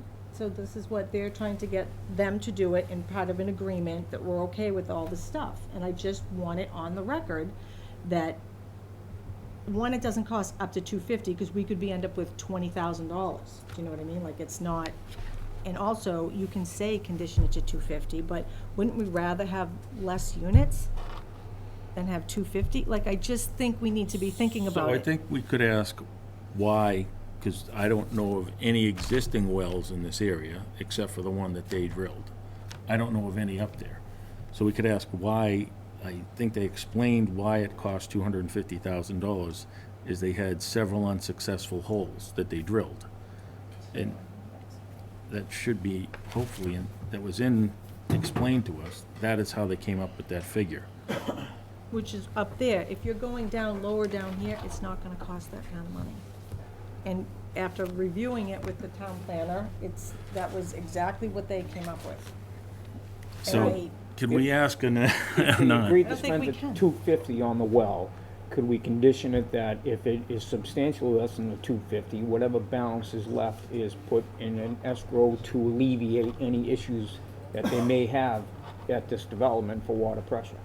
So if it's 200, that there's 50,000 to put towards something I mean, else. we can condition whatever we need Yeah. to. I just wanna put it on the record that there's a way for us to have lesser units and still have it be economical for the applicant. That's your whole point, That is my point. right? And so that is my point. Do what you want with it. That's my point. Well, I think you're right on the money. Everybody here, besides the applicant, would clearly want there to be less units. I just want to make it that we're successful in, We're not saying no. Yeah. The planning board, the zoning board has approved over 400 units of 40B in Marshfield. So clearly, we are not opposed to 40B. I personally worked on 40Bs in South Florida, and when they're done right, they work very well for people. They really do, and it's an actually really good thing. And I've said that from the get-go. What I'm concerned with is the density, and they clearly did well with phase one. So it's not that we're making it uneconomical for them at all, because they can still negotiate their purchase and sale price for this property with VRT. They can still negotiate that. And if they, and it's all subject to the amount of units. It's in their purchase and sale, you can see it. So I just wanna make sure that we are paying attention to the options that we do have. If you all agree, I may not agree with you, but if we all say, fine, nope, we wanna stick with the 270 or whatever, that's fine. But the planning board, Concom, the select board, all of us, well, not all of us, but some of us have said we are concerned with the density. The residents have said they're concerned with the density. No one is saying don't do a 40B. well, this is where we lean on our attorney on the board, Brian. I'm not an attorney, Oh, not an Steve's an attorney. attorney. yeah. Well, But I just think- your experience on 40B projects, what do you think the success of- I respect where Heidi's coming from, and density's always going to be an issue. And a board can condition a project with virtually any condition they want. They can Yeah, I say you've got to understand. build I a understand single you throw any high-rise. condition you can. But then the applicant can appeal and say that the conditions that you imposed on my project have now rendered it uneconomic. If you Yeah. reduce one unit from the They original have to prove it. application, Yeah, then there's a hearing. yeah, But it's a hearing where the thumb is on the scale. It's not a hearing in front of Portia, correct. But also, who it is says right in justice there. is blind. She is not blind in this case. The Housing Appeals Committee is inclined in virtually every case to approve what the applicants bring forward. And they've met their burden of showing that this is a good project. They've met the three standards that Bob Galvin elicited, and, or that the statute calls for. And then the question is, if we condition it at 270, or say 269, are they gonna fight over one unit? Maybe, maybe Yeah. not. I get it. But I think the further you get from 270, the greater the likelihood is for them to appeal and for the town to lose. And when the town loses, they lose everything. We go back to 300. 300. You So, very, with that very said, well could go back to I 300. understand what Mr. Sullivan is saying, and he's also stated that, you know, when he was doing Situate, they, you know, they said no to them. We're not saying no. I want to make Well, that very clear, that's not what we're doing. That's not entirely accurate. Initially, we said no, and then we started to approve, and then approve with conditions. We'd reduce the size of it. We lost virtually every time. So we're not saying no to anything. You- So I just want to make sure that we're clear that we're not saying no, that their density next door is still, like, this is still greater than the density next door. So if you go into the 40B, right here, Chapter 40B Handbook Zoning Board of Appeals, and it says here that further clarifying the ZBA's role in limiting the conditions, a ZBA can impose in a comprehensive permit to the types of conditions that the city or town boards typically impose on special permits and other local building construction, design, site planning, zoning, health, public safety, and environmental protection. It also, when the ZBA grants a comprehensive permit and a new or low moderate income units become eligible for SHI or the date, the ZBA's decision is filed with the town clerk.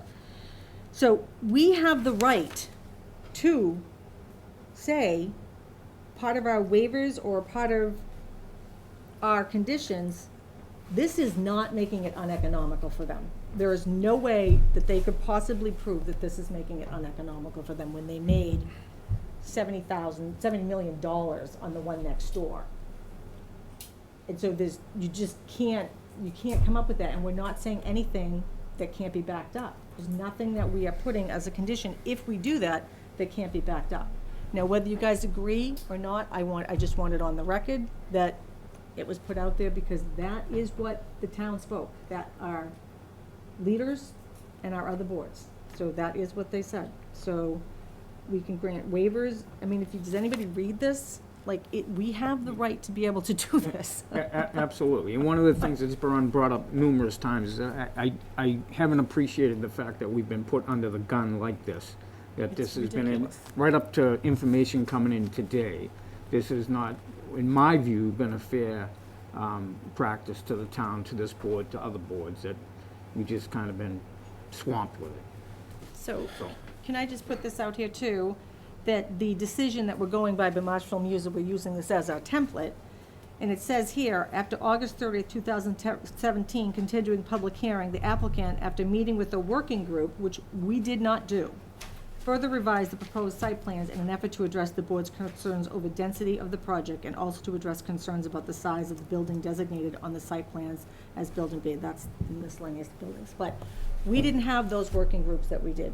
Frank Hubbard did that with Modera or Phase One, whatever we're calling them, and Bob, and then came back to us. We didn't have that. This was rushed. This was not as thorough as it was the last time. And maybe it's because we thought, oh, well, we've done this, we've been there, done that. But this is a totally different project, but they have also stated, they've also referenced Phase One, Mill Creek, they've used it when they've wanted to, and they've also said we're a separate project. So, I'm sorry, but you can't pick and choose when it's a separate project. It is Phase Two, because they originally wanted 500 units, and they knew they couldn't get that. They could only get 300, so then they went to the Phase Two. So I just want us to know and put all the facts on the records, because I think it was done too quickly, and I think that we need to take a step back, and they made the choice. They made a conscious choice, after being asked several times, to extend it so we could address some of these things, and they chose not to. Well, So now, that puts them in a position of, they didn't want to discuss, they didn't want to work with us. They didn't want to try to figure this out with us, because density has been an issue from day one. So, whatever you want to do, I just needed to get.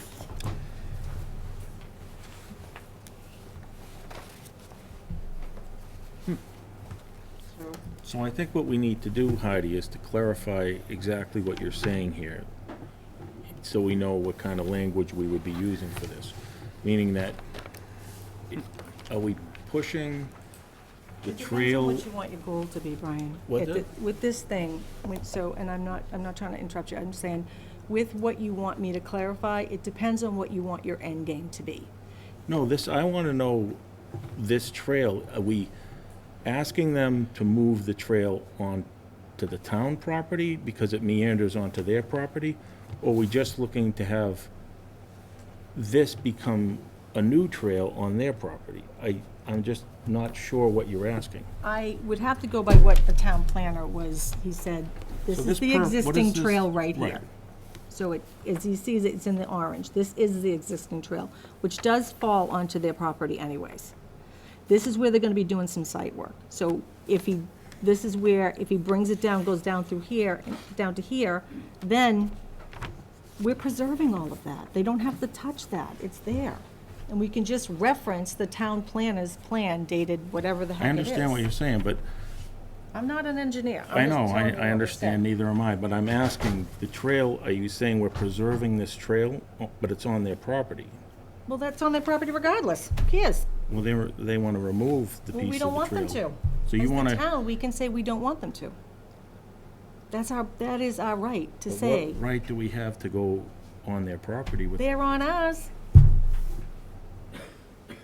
how are they The on? trail is on, it's right here. This is what the town planner's telling me, what she says, existing trail right here, Right, I see all this. which has been like a bone of contention for quite some time, which seems to be something that we're wavering.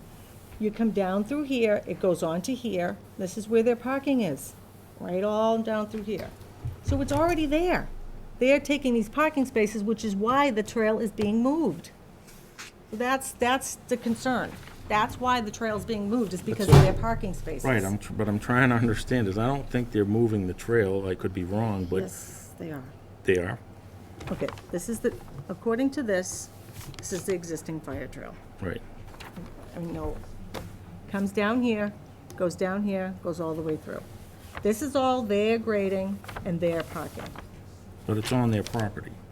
So is the fire trail on the property that they So I'm are asking, obtaining. but that's what I'm asking, I that, said yes, it is.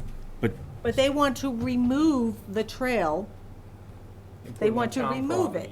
I don't think they want to put it on town, I don't know, They would wanna they have a remove the right trail. to put it on town property, is that? I don't know what the heck they have the right to do. If we give them a okay, what we're essentially doing is saying that that's okay to do.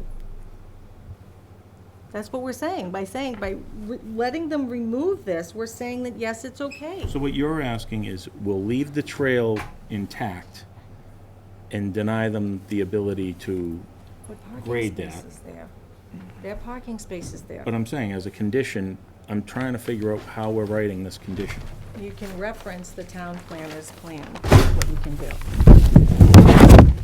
These are all their parking spaces. Can you see how all of these, the trail goes right here, and it goes right on their spaces? Right. So that's what we're discussing.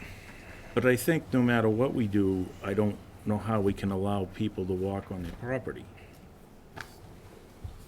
I guess that's my question.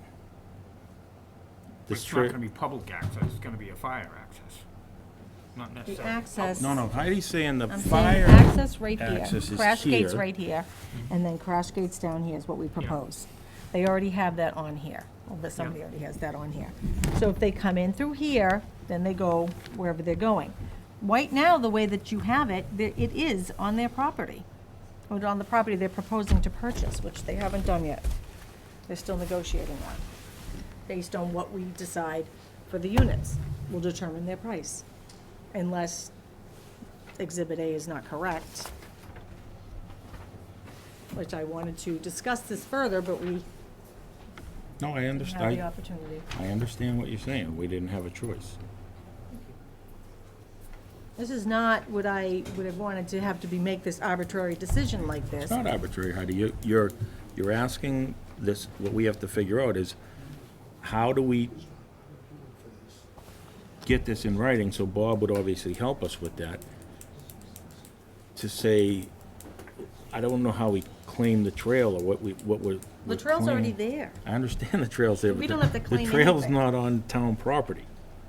It's So- on a property that's being sold. I understand, so So an easement? we don't, yeah, Maybe? okay, so that's what, then that's, Well, that's where you have legal counsel Yeah, that comes well, in to Bob could determine that come kind of and stuff, but it's tell us based what's- on the plan dated, whatever the heck the date of this plan is.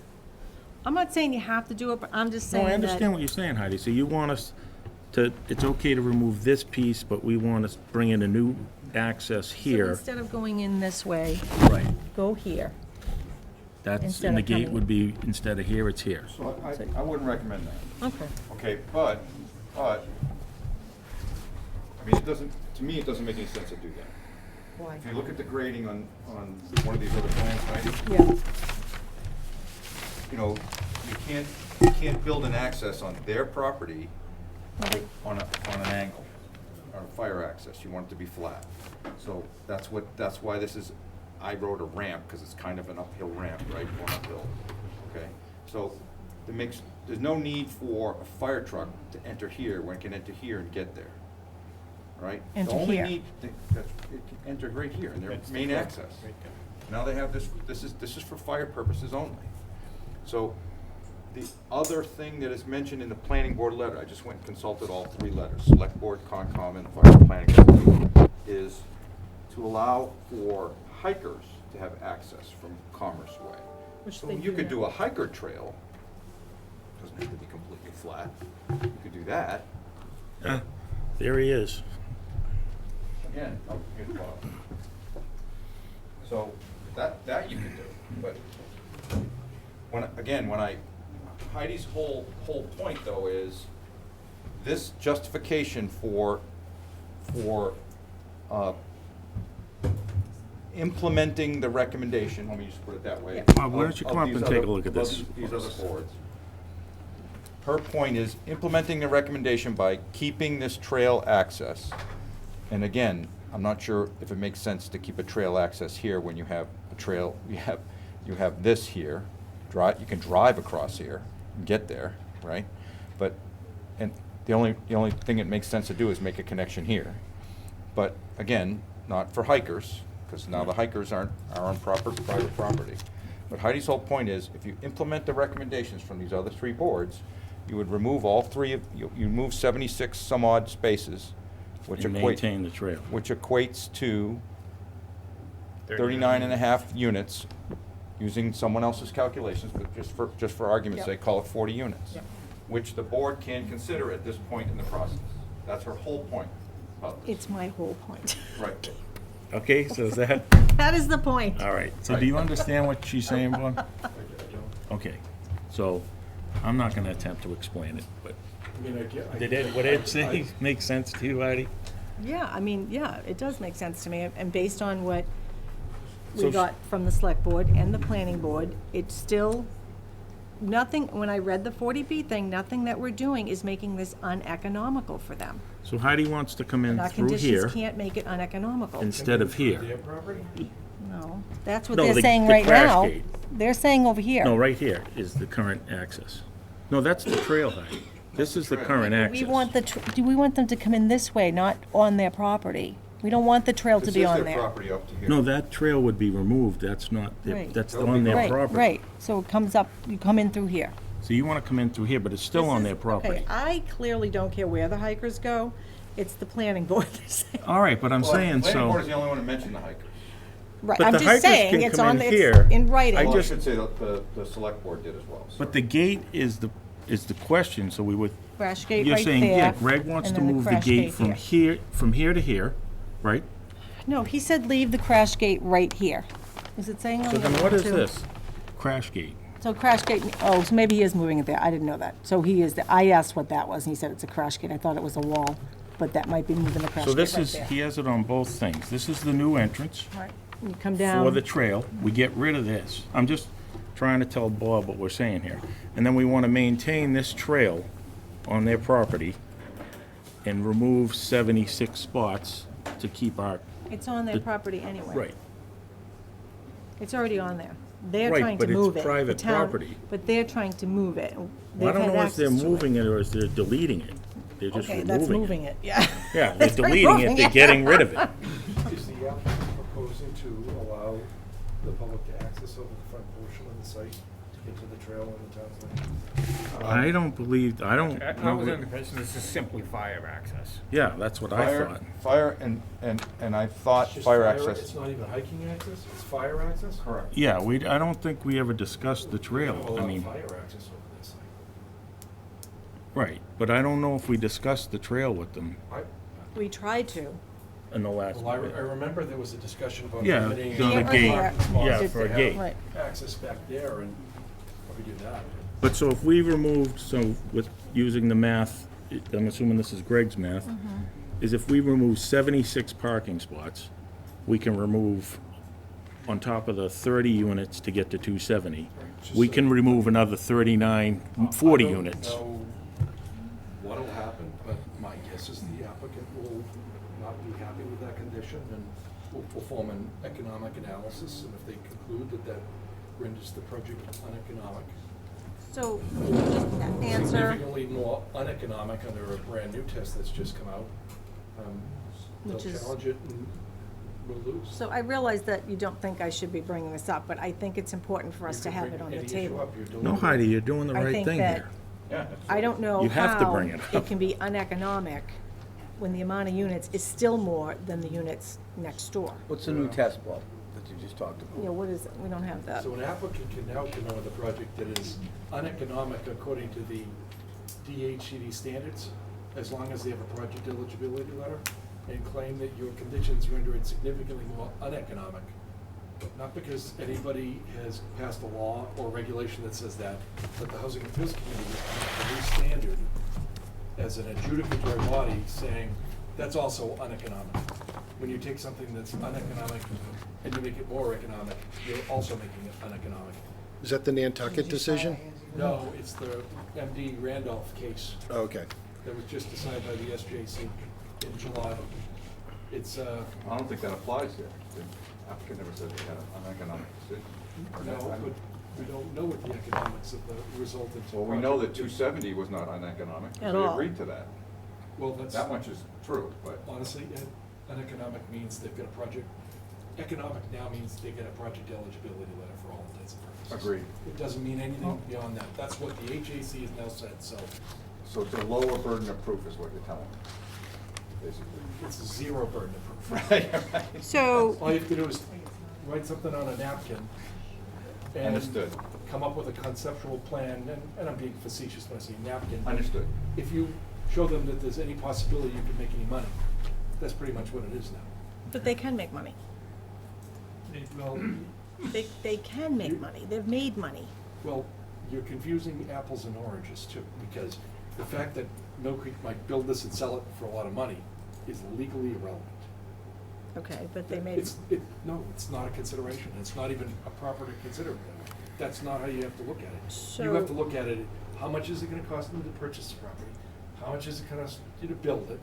How much is it gonna cost in all of their permissible fees and expenses that they get to charge off? And how much money they're gonna make? You know, if- So their purchase and sale price is negotiated amount on the units. It says it right in there. So they can, they can negotiate, they can $29,000. negotiate that. They don't have to negotiate any of that. It says That's it in all. there that that's what they're gonna do, negotiate it based on the number of They're units. not gonna go back to the seller and say, seller, we wanna pay you 20,000 per unit. So your point is they can do that, but they don't have to do that. So they're choosing not to. No, they don't legally have to. Right. Well, why would you wanna pay more for Well, something why if would you? Veraki or VRT take any less than the maximum number he can get for the lot? He's not the developer in this particular case. He's made a Right. deal with Mill Creek that basically Right. says, I get X number of dollars per unit. I mean, I'm being facetious about it, but that's in some substance what it is. He's not involved in this, okay? So it says, if you look at, I'm just going by what's here, so I could be all out to lunch, which is totally fine. I just, the purchase price for the property shall be the amount equal to 28,125. There you go, 28 per unit. Okay, so,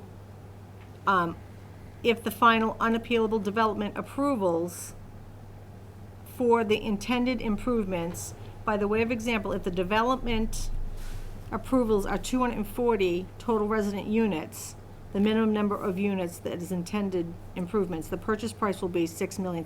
So they're referencing numbers, They've set a floor on Right. the purchase price right? and not a maximum. Right. But it's still a definitive agreement, and I don't think VRT's gonna give back $10,000 a unit so they can absorb the cost of eliminating 76 parking spaces and 39 units. VRT's not, why would they give that back? They've made a deal with the developer. The developer's not obligated to renegotiate it. Of course, if they did, and we all get the Well, benefit they're of not it, gonna that's want great. they're not gonna not wanna make the money. These guys wanna build it here because they're making a big deal about building it here. So this is their original phase, they wanted 500. So they obviously had plans to come back here anyways and do this.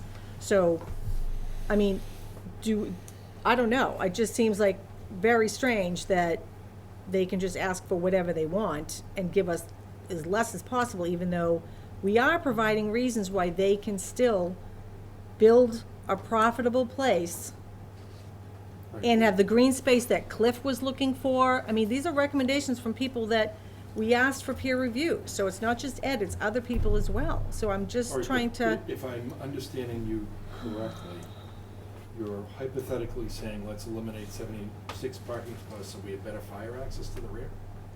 Well, I think she wants to keep the trail in place. I'm not putting any words in your mouth. I don't even know if it's Heidi, it might be Greg, but wants to think you keep can- this and get an easement from them for us to use the trail, I right? think you can do it with less restrictive means, such as, not eliminating the parking spots So they there, get- eliminating 2 or 3 in the back and, so you say give them whatever they want? I didn't say that. No, I'm just asking, is that what you're saying? Give them the 270 if that's No, what they I'm not. want? Oh. You guys get to decide this, not me. I just get to tell you what the law is. So the law is, as far as what I read, The that law 40 is not thing. in your favor. Okay, so if it's conditioned, as long as we're not saying no to it, so we can't ask for any less, I because, didn't say that either. no, I'm asking you a question. I'm You can asking you a always question. put a condition that says I mean- less, but you have to tag it to a legitimate local concern that outweighs the regional need for affordable housing, which is, a test that the Housing Appeals Committee rarely finds. So they're still gonna get affordable housing. We're never gonna get our number with this property That has as nothing well. to do with this. But what I'm though. saying is, we're still gonna have affordable housing here. We're gonna have, There are plenty of affordable housing. yeah, so I'm just saying, it's All not of the like they're, units that you approve count, market and affordable, okay, towards our goal of getting to 10%, which it's not gonna happen anyway, but, may not happen anyways. So, just so we're clear on this, just this piece.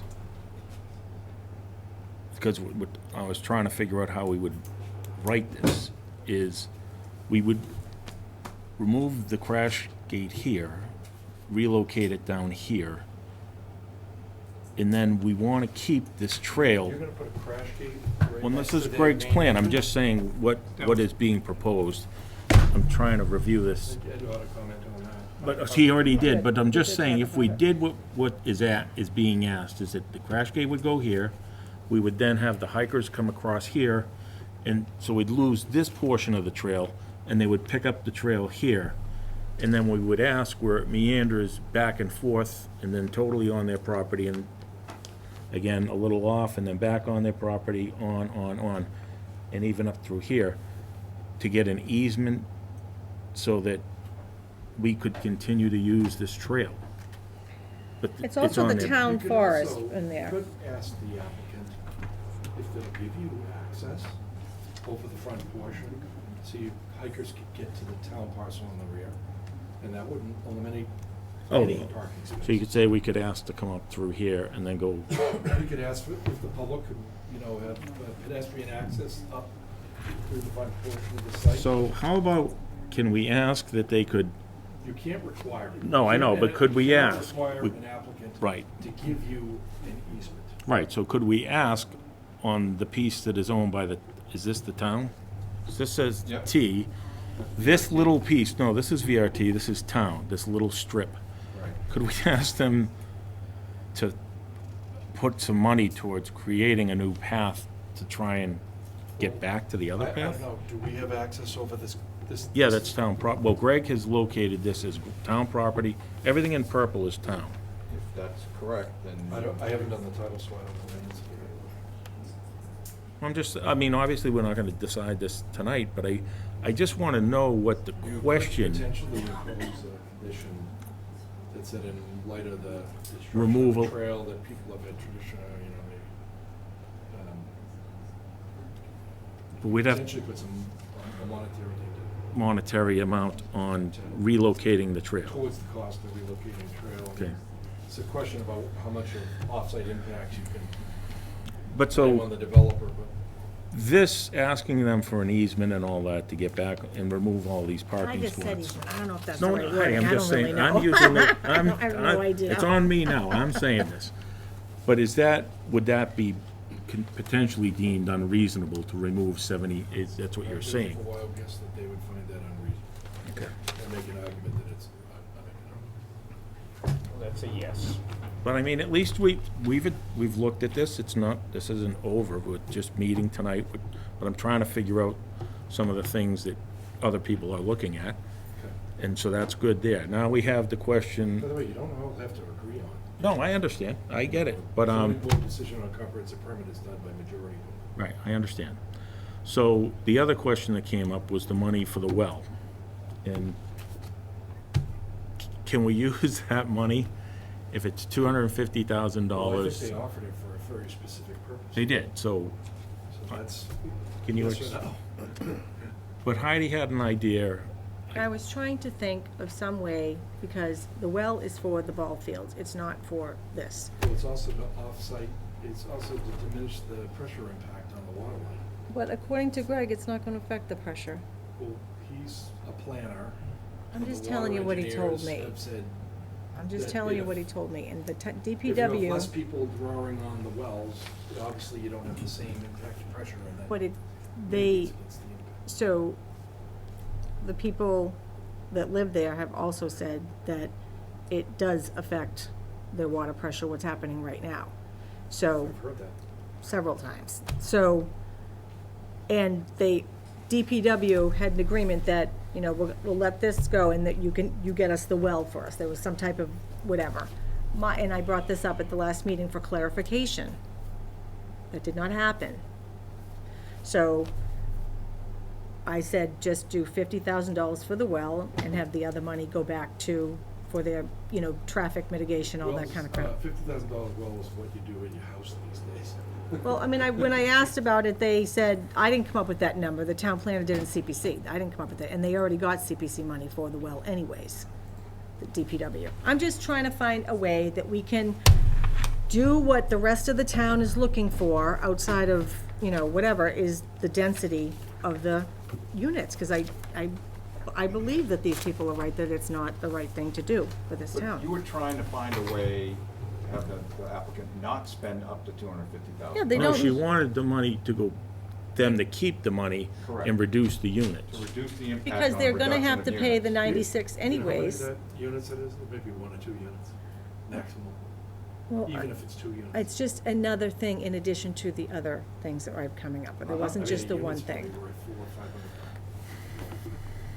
Well, then what did they, 28,000 to build or something? Is that what they just said? No, that's to purchase the land. No, of the build. So I'm just saying, not to- I'm trying to find a way that we can justify. They said they wanted to just take off this, a top floor, take these out. It gives more green space, which is what Cliff Bomber asked us for. This is the kind of stuff that we had our peer people say they were looking for. So instead of a floor here, yeah, you still have to put the elevator in, and you take these out. They said they would take out 12 units. Well, we prefer these to have more green space. This come up here, there's more green space. I think it makes sense if we're going to, they referenced our peer review all the number of times at the last The one meeting. thing I don't do is tell you what to do. I know you don't tell guys us what to can do. decide. I'm just telling by what they referenced back to us, I'm throwing it back. 12 units, they're saying just take off this, well, they don't have to put an elevator in. This would be better for us as a town, for more green space, which is what one of our peer people said, which is what they referenced on their own to listen to our peer reviews. Well, yeah, Whatever you that- wanna do, I don't care That at is this what they point. agreed to come down 12, this is 12. 12 units, right? That's 12. But then they told us they would take it out of building D1. Right, so they don't have to put an elevator in. We can condition it that it's these. Okay. It's 12 units, I we're hear still what you're going with the saying. 12 units. They're still getting 12 units off the table. That's what they asked for. That's what they said they would do, so we're accepting that, 12 units. So you're recommending that we remove the 12 units as From the being front. those two front units? Right, then this can get moved up, and there's much more green space there. Okay. Up here, if you do it this way, the tot land, or tot, whatever the heck it's called, can go up there as well, and there's more green space. I'm not trying to be difficult, I'm just trying to Heidi, you're trying to... point out what people have told You're us. trying to make this thing more... I want to make it work. feasible I and happen to think a reasonable for the 40B town. does work when it's done I right. totally understand what you're doing. So Bob, going back to the well, Let them give us they the put I up don't the care. money, the $250,000. We don't have to say up to, we can, They offered it for a specific purpose. right, so we can say They said- $250,000 towards the well and water. But their words were up to. Right, but So if we it only can- costs 20,000, They But that's said not- Up to $250,000 and you don't take 250, I'd be crazy. Yeah, No, but so if we're allowed to take 250. no, I get that, but I'm saying, they said up to 250 for the wells at the ball field was the words that were used. So I want to make sure that if you're saying up to 250 for the well, and the well costs $20,000, or whatever it cost, I'm just saying, What I heard was it was for the mitigation of the impact of the Not- project. Right, it's And- not specific to the wells. Yes. It's for water mitigation. Yeah, so 250 do we have those lump minutes, sum Nancy? payment, and then whatever gets applied toward the digging of the well for the ball fields, that's the cost that goes to the well, and the rest goes to like, a Mitigation. general fund for water That mitigation wasn't impacts. clarified. Well, that's up to us to No, clarify. Yeah, I'm we just can saying, condition it that way. They said They up offered to 250 for the well $250,000. for the We ball take their field. 250 and we We move take on. the 250. That's my I opinion. give an opinion, but he can participate, he can't vote on the project. Oh, okay, is that what it is? So that's my thing, is if it says up to 250, I don't want it to be that they, That's how we, even if it costs 75, whatever the number is, it's just for the ball fields, for watering the ball fields. But it isn't, it's for mitigation. But the well is going to be for the ball fields, so. Yes, the wells for the ball field. This project is to gonna mitigate- impact Right, water I use get in it, that guys, area. I get it. What I'm saying is that water is gonna be used for the ball fields, so it's not gonna be $250,000. And where their words were up to 250, it's even in writing, so, Heidi, but we get to take the Then why- $250,000. okay, so how does it become, I'm just asking, because I'm, honest to God, I must be like out to lunch today. If it's uneconomical and they're gonna throw $250,000 at, I just don't understand how you can say it's uneconomical somewhere, and then you're gonna throw $250,000 at us, and they know it's not gonna cost that much. Well, because they told us that they built the well over here, they have to build another well over here. Their own, And yeah. that they spent $250,000 on this well. So they're assuming the soil will be the same here as it would be down there. So what they said is, we are willing to give you $250,000 to help mitigate the water use. They're also gonna have to put in pumps or So, what- so I stuff put to- the language in there so pressure in there. that, so it would be clear. Construct and install a new irrigation well or wells and pump system for connection to the town of Marshfield's irrigation system. So they don't just drill a well, leave a hole in the ground, no, put no pump, no electric, no nothing. They have to connect it to the irrigation system at the Rockwood Road ball fields at a value up to $250,000. If for some reason it's over, there's no language You're not about what paying, right. happens, right? The town would have to obviously step up. Or the but- flip side, if it's but- less, they don't have to pay either. Right, but they also, the town doesn't have to contract with a well driller either. Doesn't have to manage the well drill. These folks just have to get access from us, from the town, to go on the site and do the work. Oh, I It's a thought they tremendous were advantage. Contributing $250,000. Negative. For us. Negative. They said they would provide wells and pumps connected to the system up to $250,000 for the well field. That way, you don't have to go and get the well driller. You don't have to give it, that's why it's up to $250,000. It's up to them to get the well driller, install the wells, and put the system in. That's the way I understood it. I did not understand. I understood that they were leaving it up to the town. They were gonna give them up to $250,000, so that needs to be clarified. Bob, is that possible? Is it possible? I think it is possible at this juncture for the board to ask the applicant for clarification? So you can ask them that clarification. Anand, can you clarify? Yeah, it's our preference to contribute, but if the board desires us to do the work directly, we can do that, So you're saying that you're willing to contribute the $250,000 towards the wells? up to that. Yeah, So you have either option. okay. So I think, sounds like Heidi was correct and I was I misunderstood. And anything less than the 250, you'd be willing to put towards any other Mitigation, mitigation water issues. okay, that's what I understood. So, and can I ask you, the $250,000 is based on the well you had to put in on the other project because you had several failures in the depth. So we anticipate we'll run into the same problem here as well as down there. Yeah, without having done the work, it's hard to say, but that's our Right. expectation. But how deep was the well that went on that property? Do you have an idea? I don't know the very, Yeah, 300 plus feet? It's in that ballpark. Yeah. And this is It'll actually be- upgrade from that, correct? No, it's It's downgrade. gonna be down here by No, the the dog ball park. field one is, but the one in the, this Right, but it project- doesn't mean where you're gonna hit the Yeah, water is yeah. gonna be the Where they're same. gonna get it. Yeah, it's downgrade. So Yeah, okay. it doesn't really apply. All right, thank you. All right, so I think that's clear. Now, what was the other thing we had? So that condition can change, the language of that condition, that they'll agree to, that I put in there. Right, when, Provide $250,000 to the town to allow, you have to decide which one you want, but to allow, we're gonna. for mitigation. Like Bob said, I mean, I. To be would used prefer towards the have construction of the 250 wells. Like, Anand said, $250,000 for the mitigation in the wells. And then you can use that, now you have the ability, I think, that, is using Heidi's example in your favor, if it turns out to be a $100,000 construction effort, then you have that extra 150 to put towards other water supply mitigation. needs in the town. Right. That's the way I interpret it, so. So you're saying go the through town the- would take responsibility for doing the project? putting We in would the well? take the money That's and we what would they provide the prefer, I well, think. and then any money left over we could use to They would enhance a do it. pump or whatever Okay. we want to do Got to it. mitigate the water. Should we go through the waiver list, Brian? Yes, absolutely. I think we've handled those things. So now we can get into the 2022 waiver list. Casey, can you put up the, yes, thank you. So, these are the waivers they're asking for. I mean, all of us should have, along with the 2017 waivers that they asked for, just for comparison.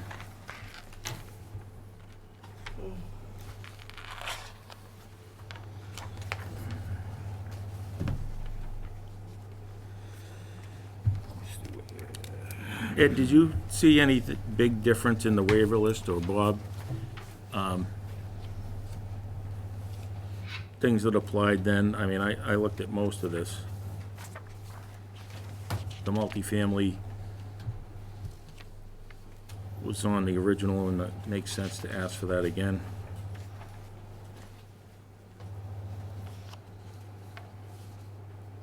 The accessory buildings, private swimming pool.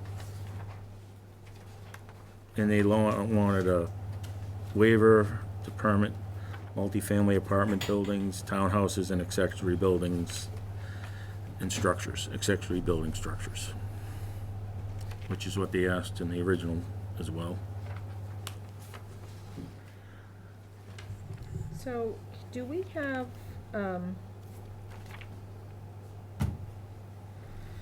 for Madeira, so it says the zoning bylaw requirements proposed, do we have what was actually decided on? So, yeah, the 2017 one is part of our decision. It says Amendment B.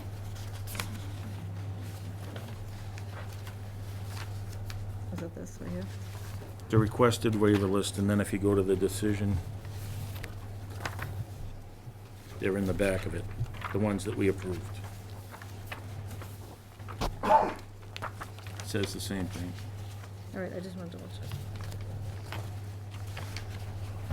And somewhere in there, it declares that My brain is tired. Exhibit A, Nope, Exhibit B. and then Exhibit B is the one that we're looking at.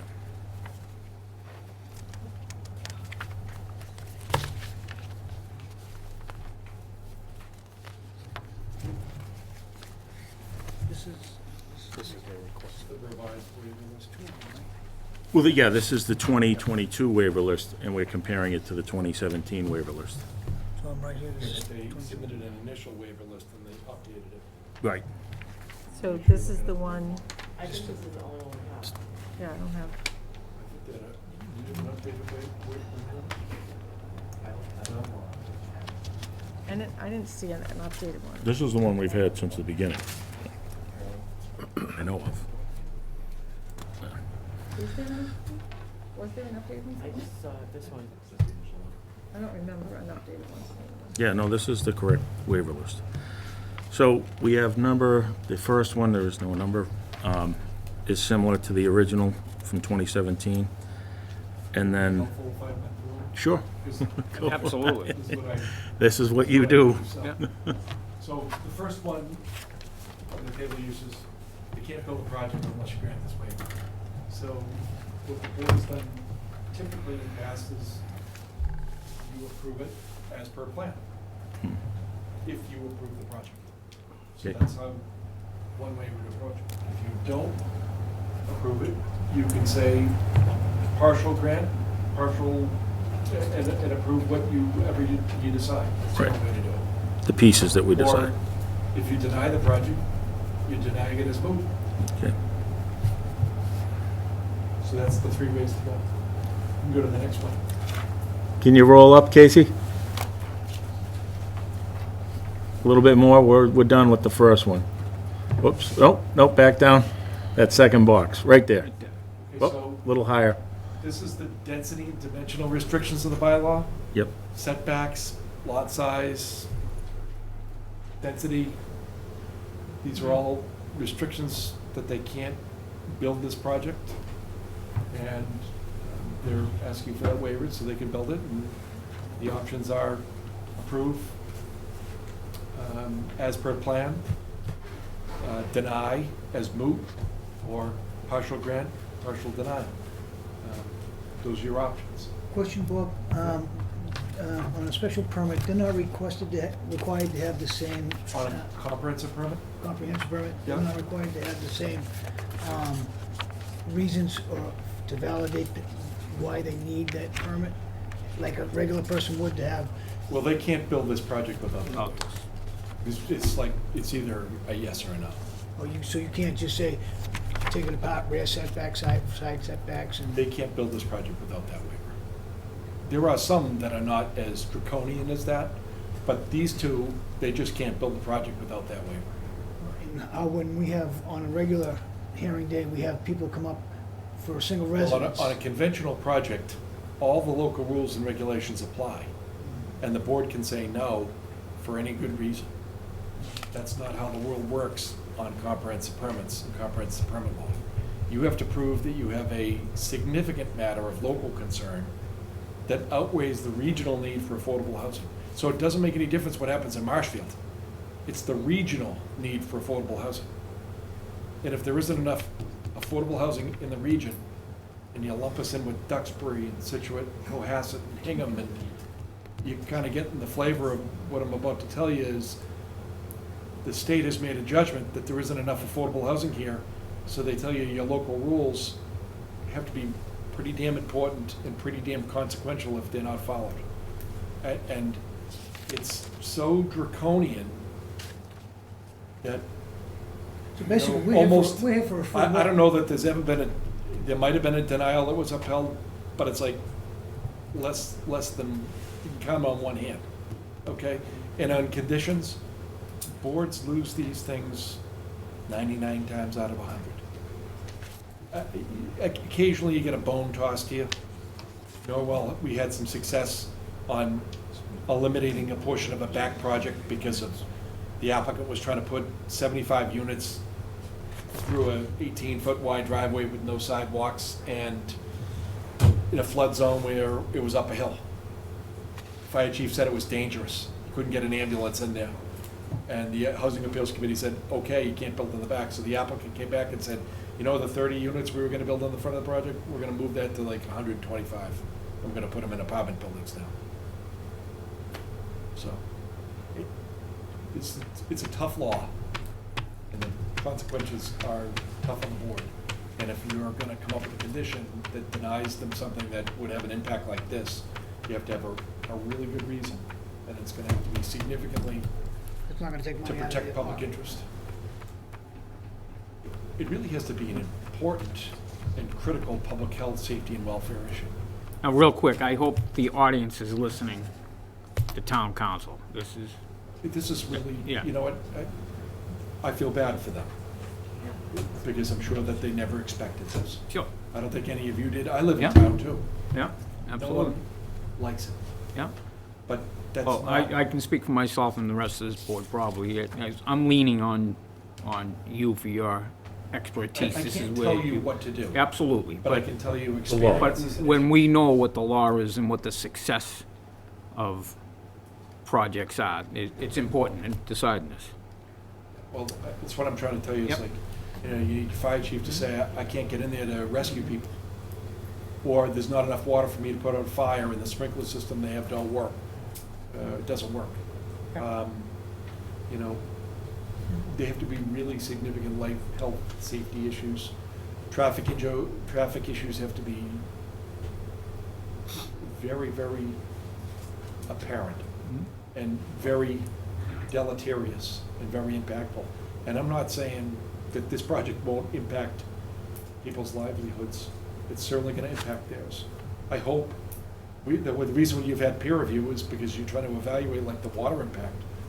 You know, you're the ones that have to decide, did you hear enough credible evidence of an impact? You know, you've heard from your consultants, you've heard from the town engineers, you've heard from their engineers. They're the judges. All right, Casey, can you roll on to the next one? Where are we at? Set of boxes, So. starting at 305. So this is the height restriction on the bylaw. The industrial district allows you to go 65 feet. But that's for an industrial building. The residential buildings are 35 feet, 2.5 stories. They can't build this project at the density that they want and make money unless they go higher. Without going to 45 feet, okay. So it's a yes or a no, or denied as vote. Okay. Same type of thing with the next thing. Here's the 2.5. That's related to the height. Okay, the next page, Casey, please.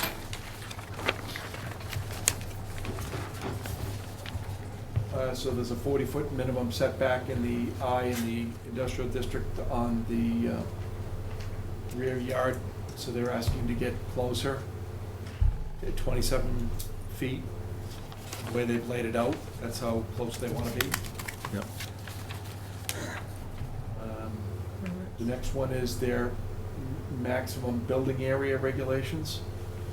You know, typically, these are the regulations that developers think have prevented them from building affordable housing. Yeah. So they ask for a waiver of that. Screening and buffers. You're supposed to have a 35-foot screening and buffer zone, because some of their parking is probably located in that 35-foot area. You know, I think you have to look at what's around it, you know. There's residential uses abutting it, or, you know, depends on what's next door to it, whether you grant it or not. Next one has to do with accessory buildings not occupying more than 25% of a rear yard or less than 20 feet from the 10 feet from the street or any other lot line. Can't exceed 20 feet in height. I assume this is for their building or their community building?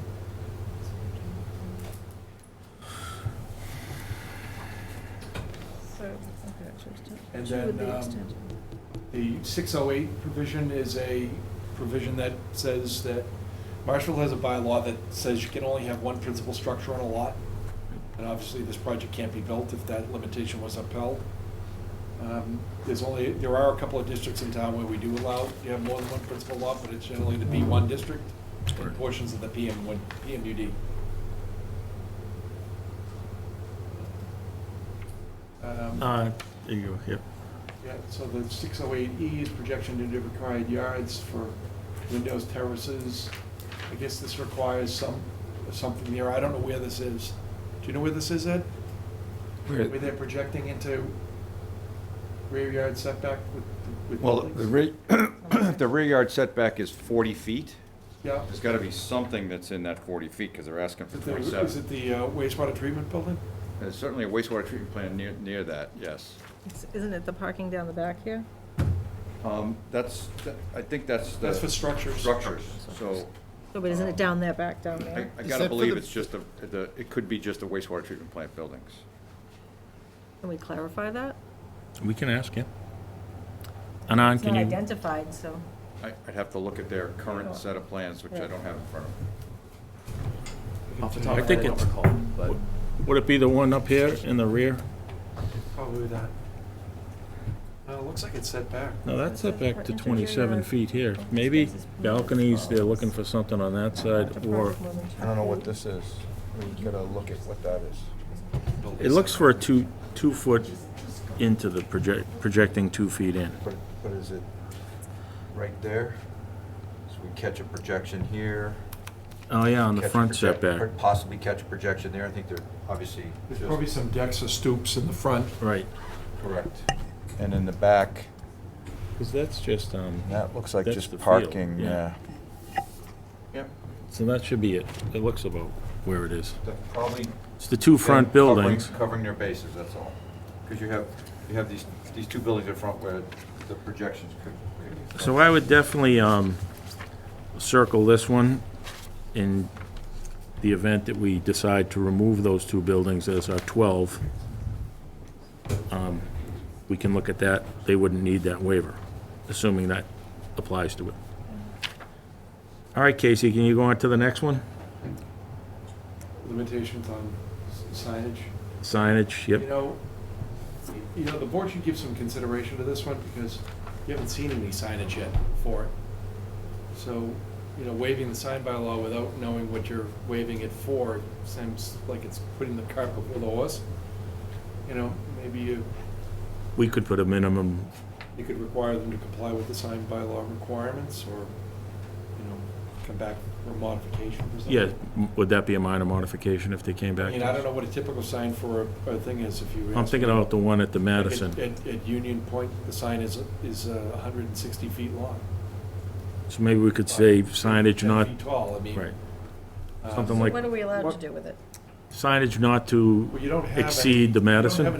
You don't have anything to approve. Right, we haven't So seen you it. could, So they should have to comply with that and have a modification at a later date. Deny without prejudice, ask the applicant to submit a sign, something like that. I mean, I suppose they'll probably build similar to what they have at Mill Creek's. What's what I'm thinking, could we Can just they say? just identify yeah, that? We could identify that as You could not to probably be condition larger.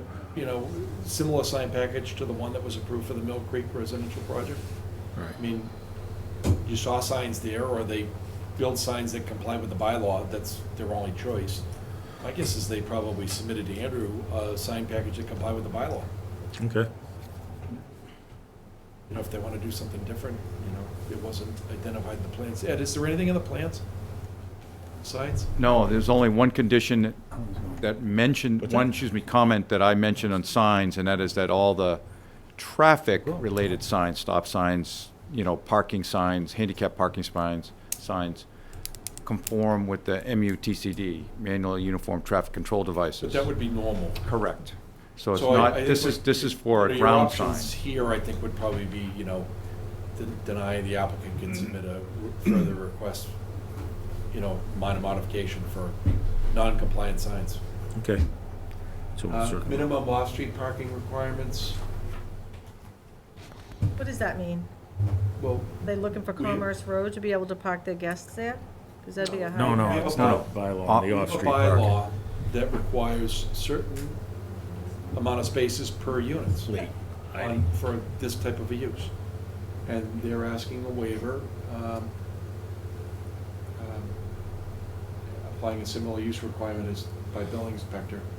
They want 1.7 spaces per unit, What do we give them for Madeira? Whatever phase probably one very is. similar to 1.7 I spaces just am per not seeing unit. that in the, If you're up in Milton these days, they think if you have less than one, you're fine. And if you're in Duxbury, they tell you don't have enough if you've got three.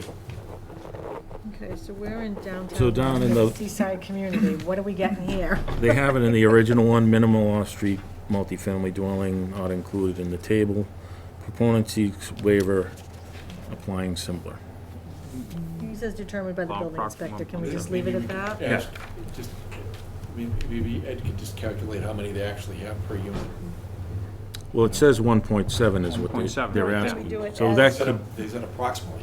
Yes, I don't think, And there's a yeah. big, approximately is a big word. so we'll have Ed review Eliminate that that word. for parking. Well, you could say, whatever you decide to do on the overall project, you could say as per plan, or as per plan as amended, or. But we haven't seen the real parking plan because they said we'd get to it. and Yes, we you didn't. have. No, we asked specifically about all the parking, and with some of the changes, the parking would change. So we didn't see that, and we didn't go over that at all, because I specifically asked about Oh, but it. I mean, you're talking about potentially eliminating a parking space or two in the back so that a fire truck could get back into the back, so. I'm just saying, they did not go over. Well, if it's similar to the other project, why couldn't we just eliminate the word approximately, make it 1.7 space, 1.7? Can we just leave it up to the building inspector, because isn't that what the other one says? You know, Is that putting him in a position, which I don't want to be doing that, but. his determination should really be limited to see what's been shown is consistent with what you've decided. He shouldn't be making a judgment as to how much is enough. That's not the role of a building inspector. Well, it's in this one. It's not his call.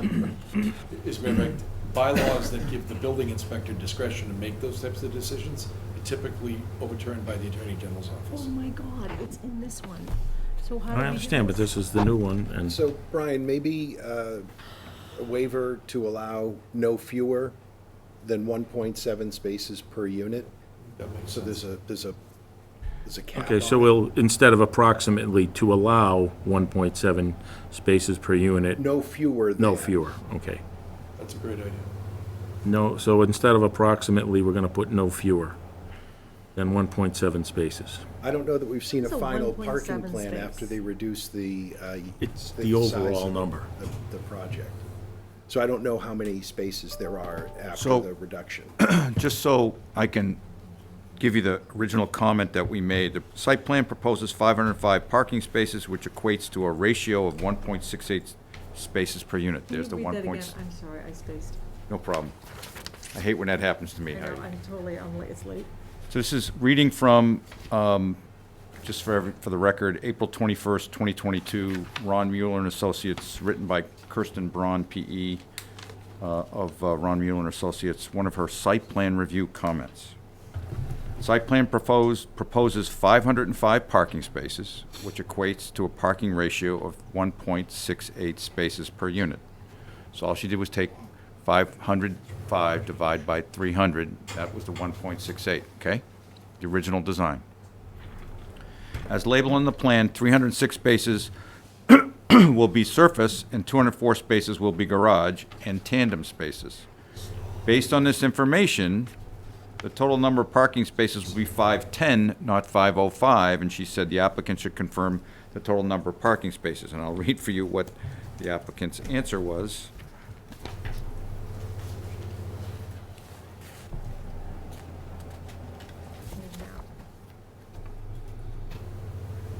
Proposed parking supply will be updated on the site plans and submitted by others under separate cover. This is the response from Vanessa. Now, we've all obviously reduced the number of units, so the number of spaces will be reduced. And perhaps we're talking about losing a couple of spaces. We've already talked about deleting a couple of spaces or relocating a couple of spaces, depending on what is done, to provide fire access in the rear of the site. So emergency fire access. So So I think with no fewer than 1.7 spaces per unit, we should be covered, right? Correct. Yeah, okay. All right, Casey, can you go on to the next one? So that's combined facilities, 2 or more buildings, you can combine More a parking parking. facility. Yeah. That's kind of what you want. Yeah. That would be what you'd want in any multifamily, so they can share the lot. This requires parking and loading spaces to be screened, facing any side or rear lot line. You know, they've come up with a landscape plan. I'm not sure it meets the stringent requirements of the bylaws, so that's why they asked for that waiver. Can I just ask, No, go ahead. so, all these ones that say required as determined by the building inspector, is that portion of it being taken out? Because we should just mark that if that's what it's not supposed to be. no, that's what's there. in the bylaw. That's But that I'm just section. saying, if, But they're seeking a waiver from that, Heidi. right, so but I'm saying, I want to make sure that we don't have it in there if that's not supposed to be in there. Well, our bylaw says he's supposed to determine that. They're asking for relief from that. Right, proponent seeks a waiver to allow 1.7 So it has to stay in there in order to give them relief. Said approved per plan. Right. We don't really know the whole plan, okay. You okay with that? Read our plan, but anyways, Just remember, you're functioning as the All boards. Conservation Commission under the local bylaw, the planning board under the subdivision rules and regulations, the Board of Health under keep its the local pressure regulations. coming, Bob, Yeah. just keep it coming, buddy. Got big shoulders here. All right. So parking, we did that one. Get down to that one. Parking off. Same issue. Standards, parking yep. spaces. So, parking and loader space standards. Where are we at now? I think you This have- is on entrances, obviously. So we've gone by the screen suitable, small portion of the site Well, located here. to the spring, this is Next what I brought page. up, so. Yes.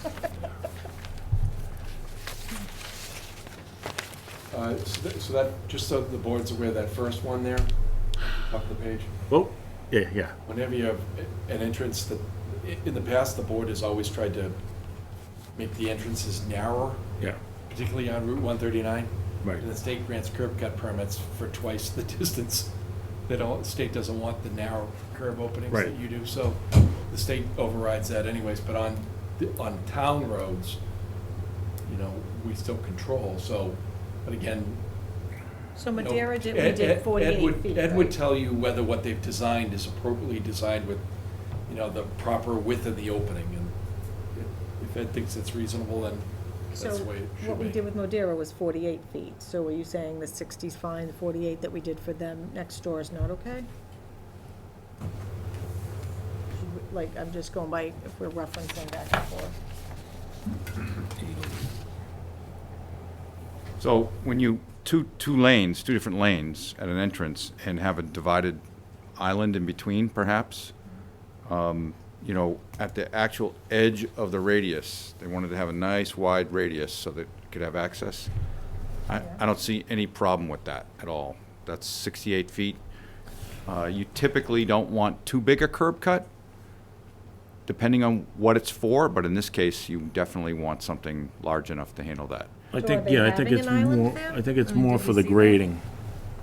Like if you look at this width here, Heidi. So one of them might be Think about smaller it. than the other. Right. But they wanted to have the flexibility to go up to 68 feet. I don't remember what we had at Modera. It says 48 entrance with feet. roundings is approximately 48 feet. That's what they put. On Heidi's plan here, you can clearly see them next to each other. It looks like it's just the difference in the flare. So the depth of that flare goes out a little beyond what the depth of that flare. And I'm assuming it's something to do with the grading coming in on either side. It could be the same. I didn't see that as any consequence to So- worry about. This is, I'm assuming is 48 feet, and this would be up to 68, but I think they're talking about, Yep. they've clearly identified the, You can see this side, right. From there to there. that side's a little bit longer than that, Correct. so. It looks like that total projection, Is- you could pick these two Right. a little closer. but- Well, they could go over here, which is what we suggested. Yes, indeed. So is Further apart makes more everyone good sense. with that? I'm good. All right.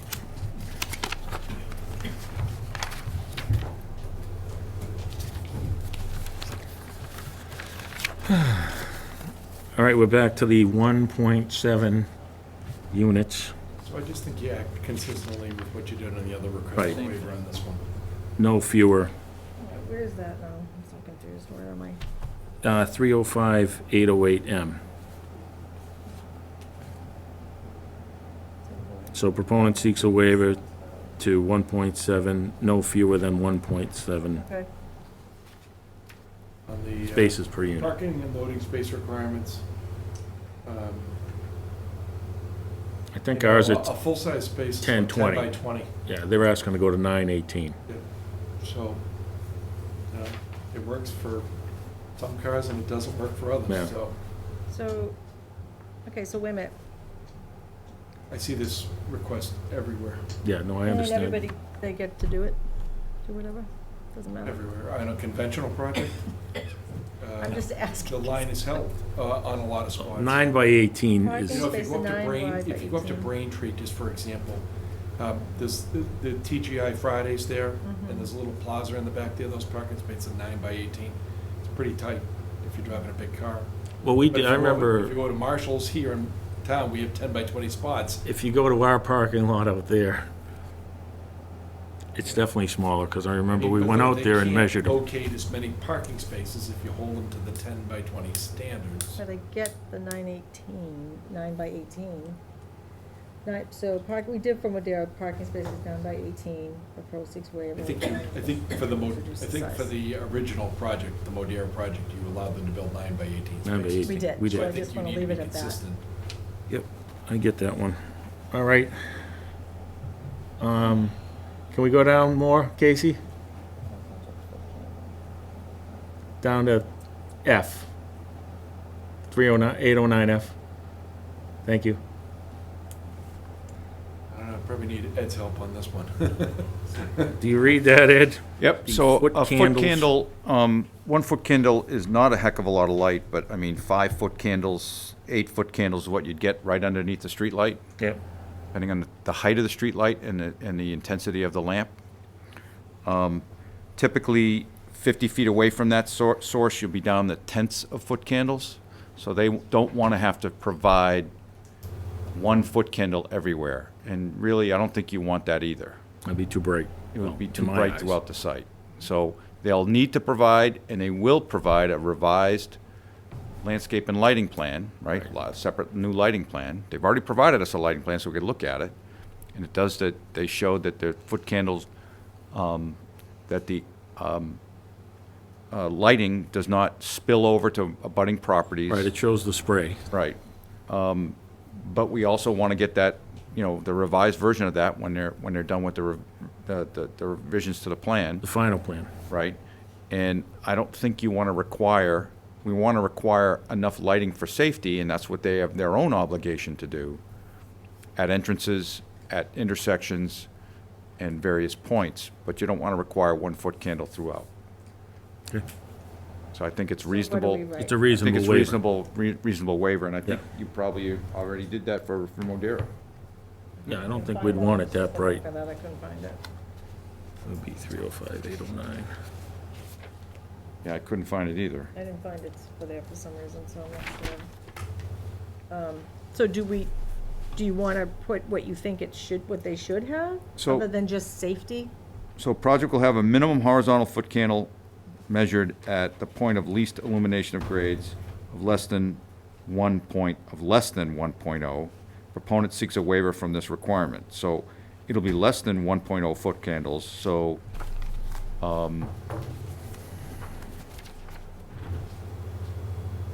the point of least illumination of grades may be away from parking spaces and away from something else. So I'm not sure that's a good standard. So I think leaving it up to them to decide how they'd like to illuminate the parking and the entrances, and having my review of that when the time comes, when they have to provide final revised plans, I think that's reasonable.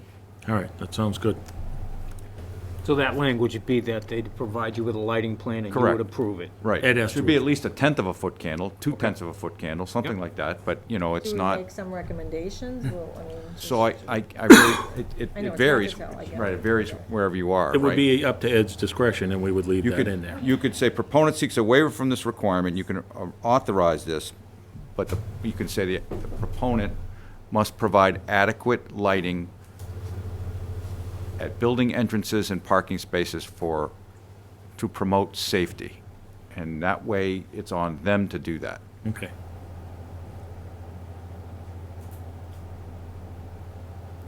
Okay, certificate of occupancy? So I think that it's normal for phased occupancy, but Yes. not phased construction. Right. We want them. That's what we obviously, did they on can't the build them original. all at the same time, but you know how they built the Modera project, so you want them to follow that, so. So they're not gonna partially occupy one building as they're still building that? No, they will.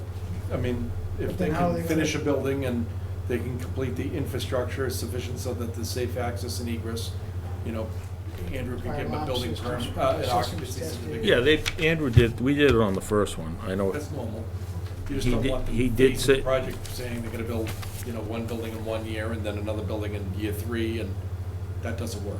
So what we did last time in Modera, and Andrew and I worked well together with that, Andrew and his team would do all the proper inspections, and they actually built it in their own phases. They figured out, okay, we're gonna build this block of units, fence off everything else, build this block of units, turn over these units to occupancy, and then I'll work on this next block of units. And they kept on going.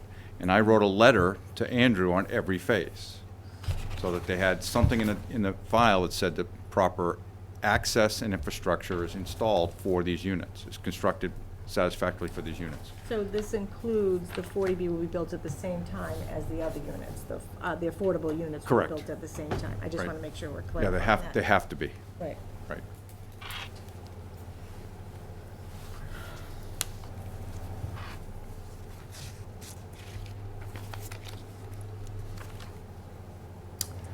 So permit time limits, proponent seeks a waiver requirement. Now, I would say that's pretty obvious.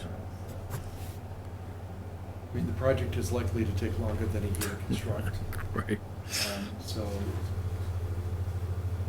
you know, this is to prevent someone from getting a building permit and not finishing, and then you start, you know, maybe you allow PERS conditions, you know, maybe you should draft a condition that relates to this, maybe Ed could come up with something Mm-hmm.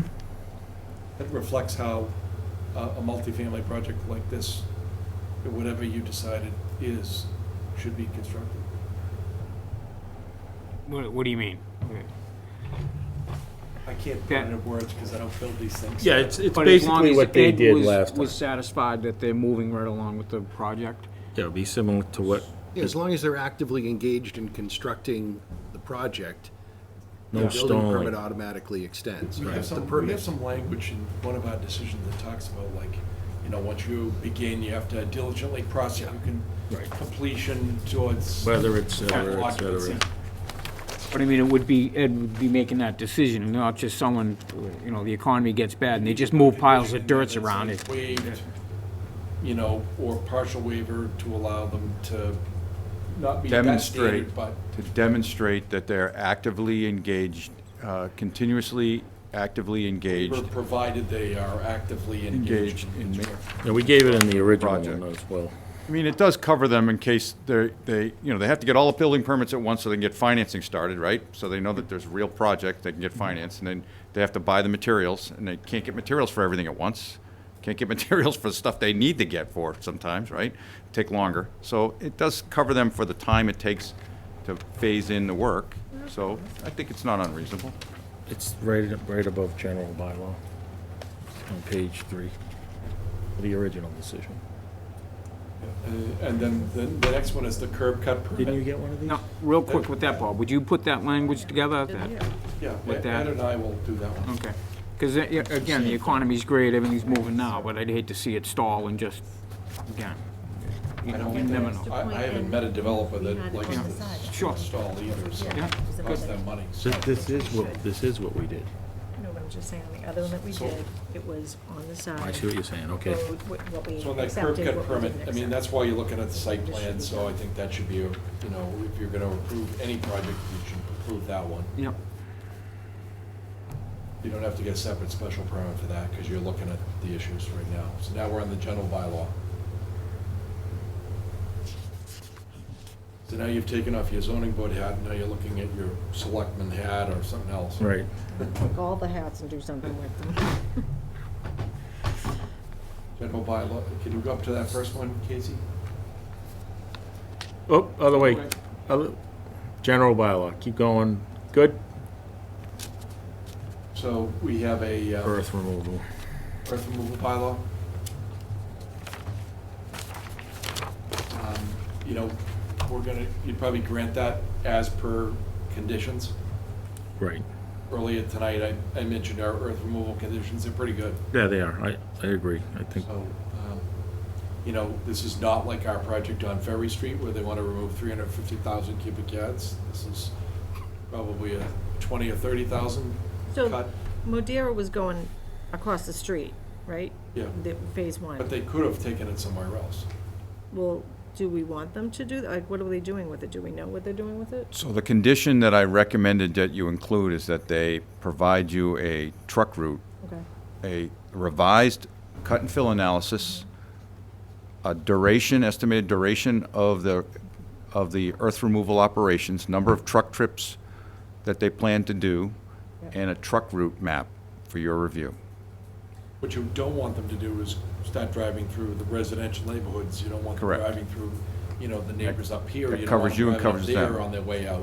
we want them going through down There's Commerce. been rumors that something was happening off of Seth Sprague Drive behind planting fields. I don't know if something was been going on up there for a long time. You don't want them in residential neighborhoods. You want them to go the most direct route out of town on a main road. And the hours of construction that are proposed in this permit will apply to the equipment operator and the truck drivers on site. Yep. The water conservation bylaw, I'm not sure you should waive that one. I think this is one that allows us to shut them down when we have a water emergency. Right, so I think we need to address that one. As,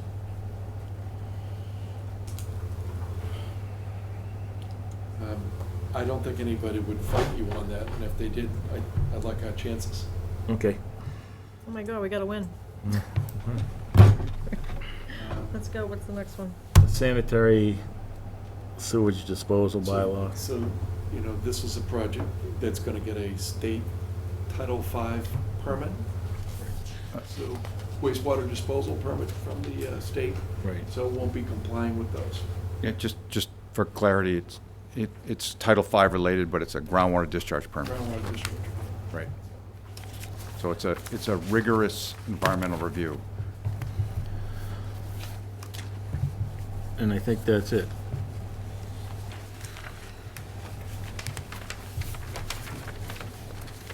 All right, so we've been through the Gone waivers. through the whole decision now.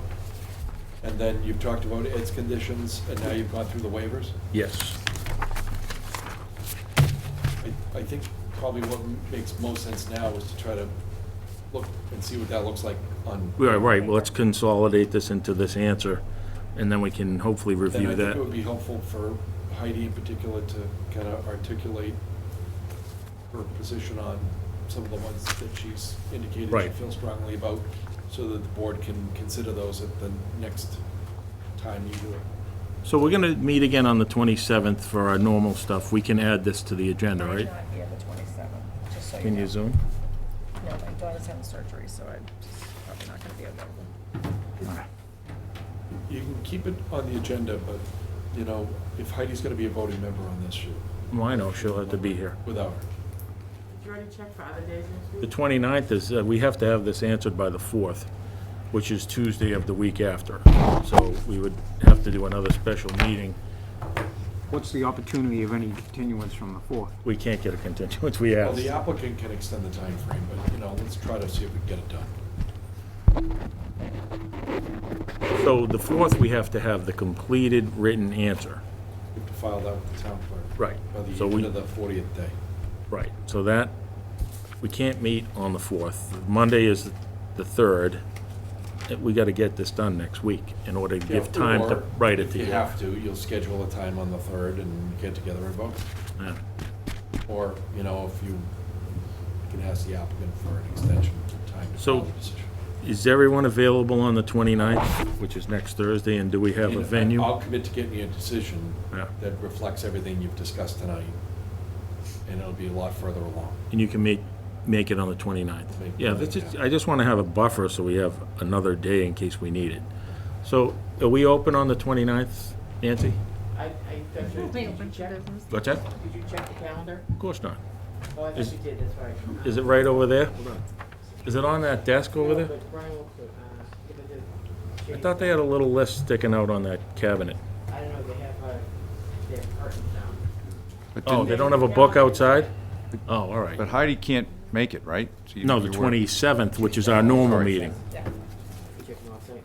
Okay. I'm gonna be traveling that day, but I could join, probably not till 7 PM, but That's fine. I'll be in California. I'll be traveling to 29th? California for a wedding. Wide open.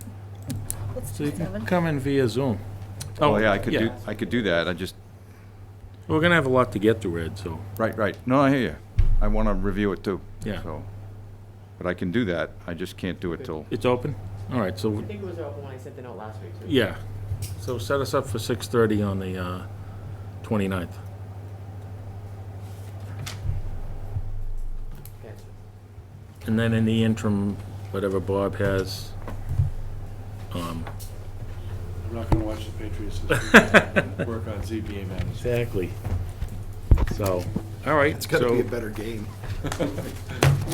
Now, how do we go about with just the project itself for longevity? You break down the dumpsters, the playground, everything else, that they're gonna stay. Because clearly this project is gonna be sold, just like the first one was. Right now, they're committing to X amount of dumpsters. Resales down the road, now the units are getting older, they need repair. The playground, it's easier to eliminate a playground than it is to put a new playground in 10 years down the road. They How do we can't do ensure that. that this is gonna You can put stay? a condition in there that requires them to maintain them in good condition. I mean, things are gonna have to be replaced, you know, Yeah. in 20 years, because they wear out. Absolutely. But you can put an affirmative condition that requires them to maintain the condition of the ground. Now, what is the, What's the remedy if they don't? yes, The building inspector has authority to bring in a zoning enforcement action against them for violating their permit. And it's basically a specific performance type of remedy. yeah, You can force them to do it. okay. Because as Brian had brought up with trees. yeah, they have to any replace them. removals, yeah. anything, I'm talking right down to Not that this basics. is a good idea, but Duxbury just put a permit condition in that said that the applicant has to post a bond, 125% of the cost to revegetate the property in case the developer doesn't finish it. Yeah, Probably cost them $2 million to restore the 20 acres they're gonna disturb.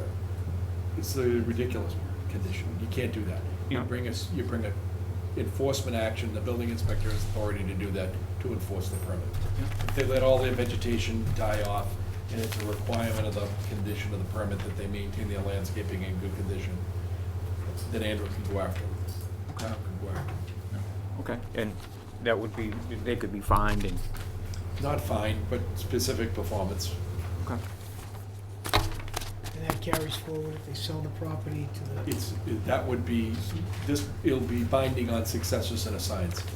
Some type of permits are not, variances always are, but this permit will be binding on successors and assigns.